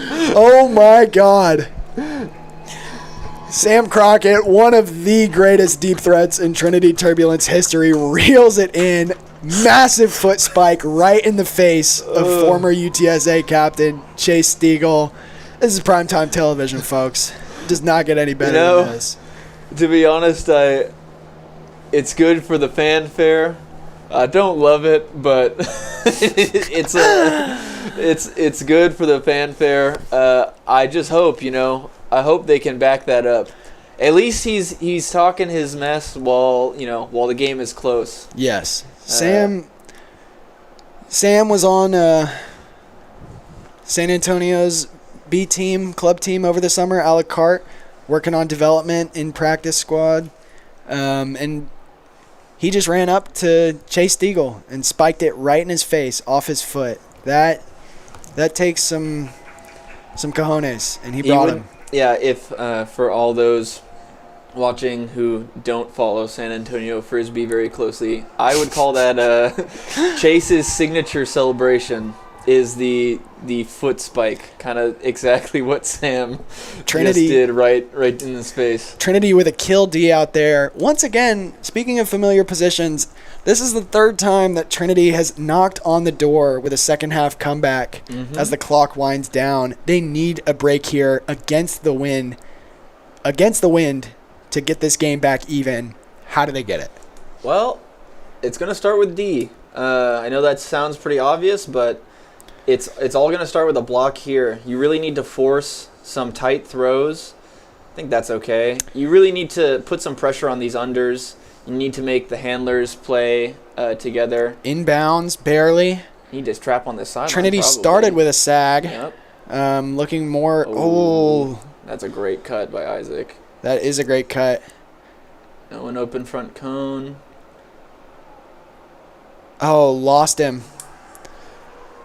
Now what I would have liked to see. 9-7, the game continues. Trinity running over to the other sideline to keep this game going. What would you love to see? A tit for tat. If Tucci really wanted to be as Toxic. toxic as Sam, he would have done Josh's signature butt spike there, which I think would have been, just as funny, if not more funny. Tucci seems to be imitating a blind man with a cane. I don't know what that means. He's locked in. It's a little regardless. disrespectful. Yeah. I cannot lie. The labelist Tucci. We don't tolerate that Yeah, here exactly. at Trinity Call it out where we University. see it. Yeah. I also thought that was interesting. That was He's that was the exact same line that UTSA ran the point before, and now we're getting a switch of personnel. Mainly Tucci coming off the field, Isaac staying on, Dash coming on, Ian and Soren coming out, Musa, and then again I believe James out there. James Lund. No. Oh, other James. Yes. James Number 13. I'm sorry, I don't want to butcher your last name. Ishimwe. James Ishimwe. I like that. I just love guys named James. Shout out James Ishimwe, 13, and James Lund, number 9. Shout out all the James. There's a lot of really good guys named James who have come through the San Antonio colleges, and they're just fun to have around. So shout out to those two guys. Also, shout out to Brooklyn Fiscone watching from Chicago, Illinois. Had to say it. Thank you for tuning in. That's very sweet. It is sweet that she would tune in to watch College Ultimate Frisbee on a Friday night. But look at that. That's the draw. Fans across country, really. We've got fans in Seattle. We've got Sam and Soren just 400 yards downfield. Nothing going on there. He's just itching for a shot to come up. No, if he was He only puts four- his arm up. Ooh, It's a little early. I think it was miscommunicated. Jaden Gentle's really good rundown on it. He bent his body forward. I was expecting him to at least attempt to lay out there, but that was probably too far. I've seen Jaden Gentles put together a lot of really good short space layouts. That would have been high intensity. That would have been a feat. Yeah, that would have been a quite feat the of accomplishment. nature. But he could do it. He has a lot of hidden skills, some of which I can't say on the stream here tonight. Oh, disc is up. Ooh. Charlie bunts with a run through D. And there is chatter on the field. Charlie looks upset, but from up here, it looked like that's a tough play to make. I don't know if I would say definitively it was a foul, but I think it looked like a foul. He kind of has to wrap his body around. That's Andrew. He kind of has to wrap his body around Andrew without touching him, and I think being able to do that is is a little too unbelievable. Seems like some consensus on the field. I'm surprised also to see some of our defensive matchups downfield. For example, PJ guarding Soren. I would have thought a deep shot. These big upline strikes. These really. Oh, that's a crossfield throw. Oh, and it's caught. What a find. That is 10-7 UTSA. The game may be over. Seems to continue for now. We are unsure again what's the going game on. continues, but the lead grows. It is 10-7, folks. Maybe a UTSA chant from the crowd. Trinity doing its best to get its crowd back into it, though. I believe another timeout has been called here, likely by Trinity, likely their last. Ben doing a roll from Dark Souls there. Shout out. Really got to give props to the organizers this year for giving this game the proper amount of time it takes to flourish. We were a little worried about some timing concerns. It seems like if Trinity's taking a timeout, they believe they're still in this. They believe they've got the time. Really letting the kids play. That's what this is all about. I think, again, the only real constraint is because both these teams practice late in the evening, or I should say both Trinity teams practice late in the evening. Trinity usually finishing practice, or is it still 9? We start at 8 p.m. and at 10, and usually those guys hang out just like altitude. 10:30, 11. Yeah, so boy, they're no strangers to playing under these lights, but playing in these conditions and with the playing against this team, I think this is definitely an event for the ages. And I would love to see this one go to UP, or at least stay this close the rest of the game. We'll give props where props is due. UTSA has played a lot of really great defense, had a lot of really great breaks, but I think Frisbee is much more exciting when these games remain close. Ambiguous who could win. Agreed. Trinity is going to have to string some scores together if we want to see that. Nathan Ashworth with an under. And this has got to be the absolute kill line here, right? Run through D from Soren. Foul called by Sam. Maybe a strip. He is sitting down. Crisscross applesauce. Pleading his case. That's a crazy position to call foul from. Seems like he is imitating an alligator hand puppet. We are into the reenactments. Tucci, nice pose. Sam looks really comfortable seated there, and he is standing up. Tucci looks comfortable. Look It's at how he's standing rescinded. cross-legged. Okay, is that that's what we saying here?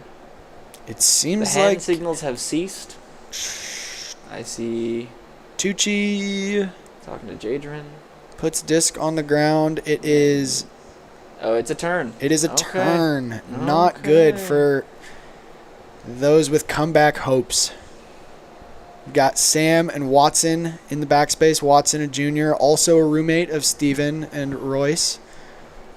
Oh, inside look Wow. off. Fake the cameraman there. Big out to space. Paul Jackson trying to Good play catch roll. up. Good switch. Tucci scored on a scuba on the forced point of this game. They score again. That's tough.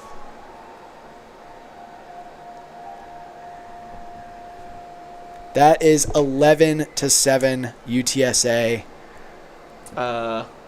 Is it? It is. Okay.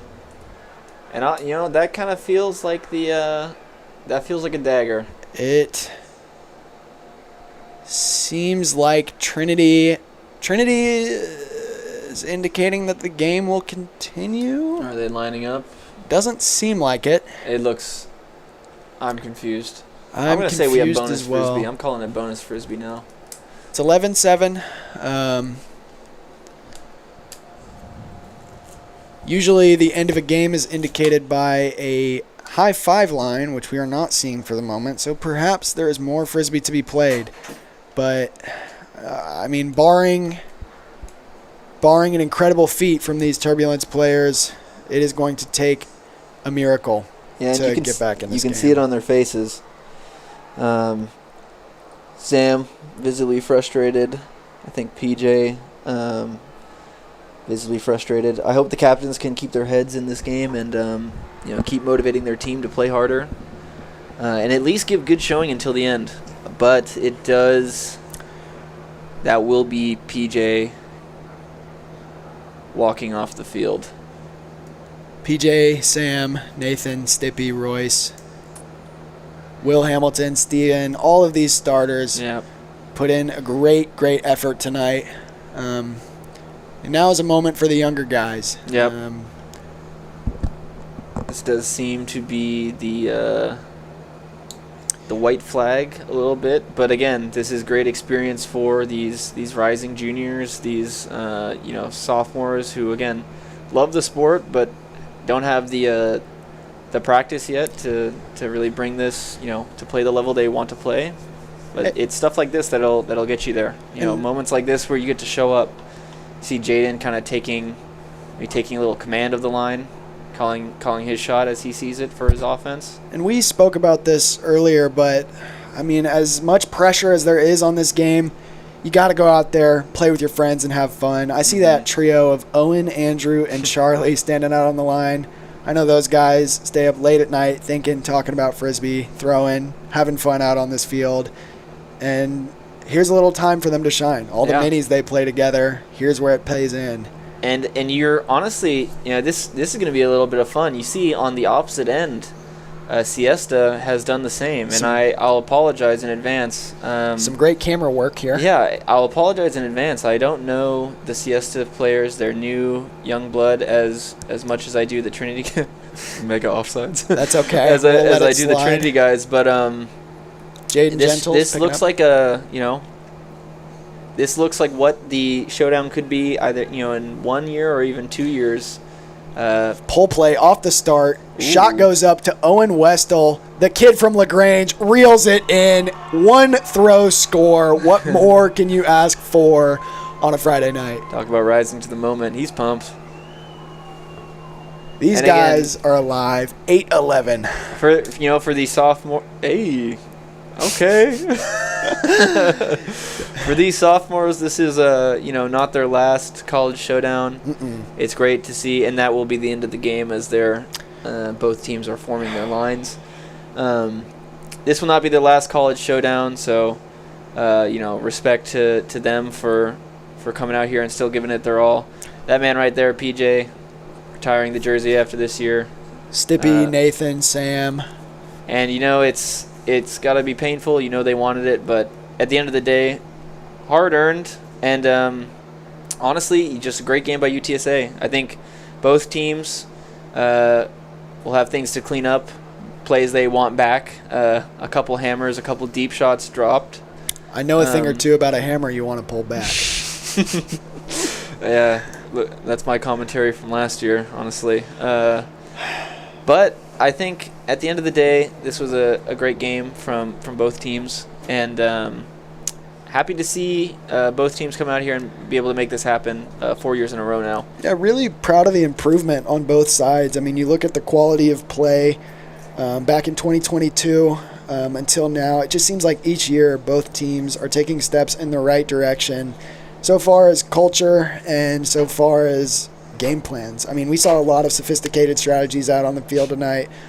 Of course, I say that right when Coach Ben Andrade is throwing it back Don't for call his him. team. Is he coach? He is coach. He's is in the coach.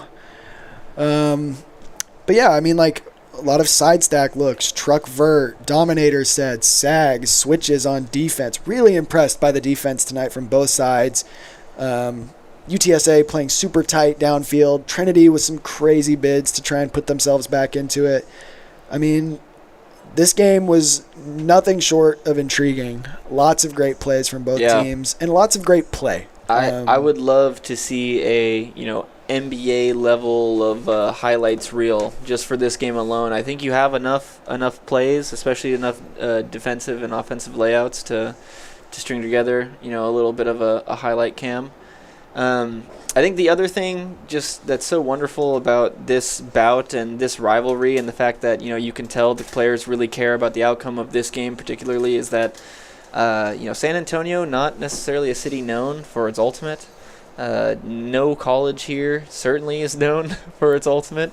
So it's a really wonderful thing to have players come out, give it their all, and to see these high level strategies used on display, things that you would see at a college or a club nationals level, maybe not executed to the same degree, but still, being pursued in the pursuit of greatness. You have to start somewhere, and it's really great to see these teams trying out some higher level strategies that certainly we didn't have when I was playing at Trinity. I mean, we never had a coach while I was playing, so just great to see that these teams just seem to be leveling up every year. And one day, maybe Trinity will get it, but not this year. Fortunately, that is the UTSA crown that they keep on their head. I gotta dispute the lack of high-level Frisbee in San Antonio compared to the state of Texas. I mean, first off, you're the coach of Trinity Altitude, a team that I have read in several Ulti World articles, knocking on the door of nationals for a few years. Yeah. Trinity is a team that's looking to make their mark in the D3 division. UTSA is competitive with lots of teams. I think they play second at Aggie Classic. Maybe compared to the rest of the country, Texas has some steps to make. But compared to the state of Texas, San Antonio is where Ultimate's growing. And these two colleges are really bringing it. I think by the end of this year, you could be looking at 2 top 5 teams in Texas. And that's including University of Texas and Texas A&M. These guys are bringing it. Bold words. I'd love to see that pay out. That's, let me take that parlay. We got some scary teams up north. But in the South Texas division, I think outside of a UT A&M game, this is where you're getting the most competitive, most intense ultimate. And I mean, these guys, this is as strong of a rivalry game as you get. Yeah, that's the truth. And I think another, the last thing I'll say just about this competition is that thank you to Trinity for always supplying this AV equipment and making this as official as we can make it, But I think another kind of unsung tool from this is just that both these teams will pour over this film over and over and over again. If you're unfamiliar with Frisbee film, at the top level you'll get cameras like this, but most college games are filmed from a phone on the sidelines. You just kind of try and stand up on a bench or the highest object around and film over everyone's head. So this level of camera work and this the scope of being able to see the game from this far away, it's a great feeling, and it'll really help these athletes improve and be critical of their own performance. Shout out to Noah Wenig too. I saw him filming with a drone tonight. That's going to be some great practice I saw that footage. also. I thought that was unexpected for me. I did not know Noah had a drone like that. So hopefully It's brand new. Is it? It is brand new, according to our commentator Trevor Skeen. Something I gotta acknowledge while the camera. don't Talk about it. We were violating Noah FAA Wenig, by the laws. Noah Wenig violating the FAA. God. On a more serious note, one thing I got to mention while the camera is on the Trinity Circle is you got to see the level of hurt and effort that's coming out of these guys. They put it all on the line tonight. They have been building their entire fall season up until this moment. Sleepless nights and practice after practice, this has been the goal. And it hurts to see those goals come short. But I think something that Turbulence can walk forward with is a lot of belief. And that's a lot of belief in their captains, a lot of belief in their coaches, and a lot of belief in their young guys. I think there was a lot of great Frisbee on display tonight from them. I know nothing is going to supplicate the pain of losing this game, but they've put up a great effort. They have broken the curse of losing to UTSA as of 3 weeks ago. Yeah. And with one final 1-2 TU call, the night ends for the boys in white.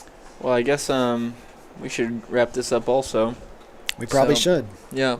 We got Trevor back in the booth, our original commentator. You'd like to say a few words of goodbye to all the fans watching at home? Yeah, we really appreciate you guys coming and supporting the San Antonio Ultimate community and these college teams. We had a lot of fun casting and had a lot of fun watching. We're excited for it next year, and thank you guys. Yeah. Yeah, final logistics shout-outs. Shout out to the captains of Turbulence and Altitude for coordinating this. You've heard these names all night, but Paul Jackson, Nathan Ashworth, Sam Crockett, Nick Stepanovich, Jaden giving us a wave there. He's not a captain, but he can give us a wave. And then on Altitude, we've got Maddie, Kate, and Hannah. I didn't see Hannah tonight. Hannah, unfortunately, could not make it. Her family was in town. So. Well, that's all right. Shout out Hannah. Shout out chat. Everyone who Shout out tuned chat. in. We had a lot of viewers, a lot of comments. Shout out DeMarcus. They're shouting at you guys. Jake, Josh Banks I saw in there. Trevor Skeen. Chat, blow this up. Final logistics shout-outs. Sauce community. Thank you to Rose Gramillion, as always, and everyone else in Sauce who worked to make tonight perfect. And shout out to Tiger Network. Thank y'all for coming back and filming these games. I hope it's as fun for y'all as it is for us to get out and try something new. Y'all did a fantastic job on the cameras tonight. Andrew is doing me so dirty in the chat. Shout out to chat, except for Andrew. That's tough. Trinity, Y'all are so rude. kneeling for that picture in front of the tower. I think You know how many Instagram posts that's going to be on? that's going to be on a lot of senior posts. end of season, senior year posts. Although these guys are somewhat quiet on social media. That Turbulence Instagram is nothing but quiet, though. They are spamming. Yeah. Hopefully some good content comes from tonight, even in a loss. Yeah, I don't know if Siesta has a Instagram, or you can follow a lot of these teams on socials. But yeah, we'll cut this off before we get kicked out. All right. Thank you so much for showing up. Thank you so much for watching. Everyone who's watching this in the future, thank you for being a part of it and for adding views to this video. Yeah, I guess we're out. Bye-bye. Bye bye.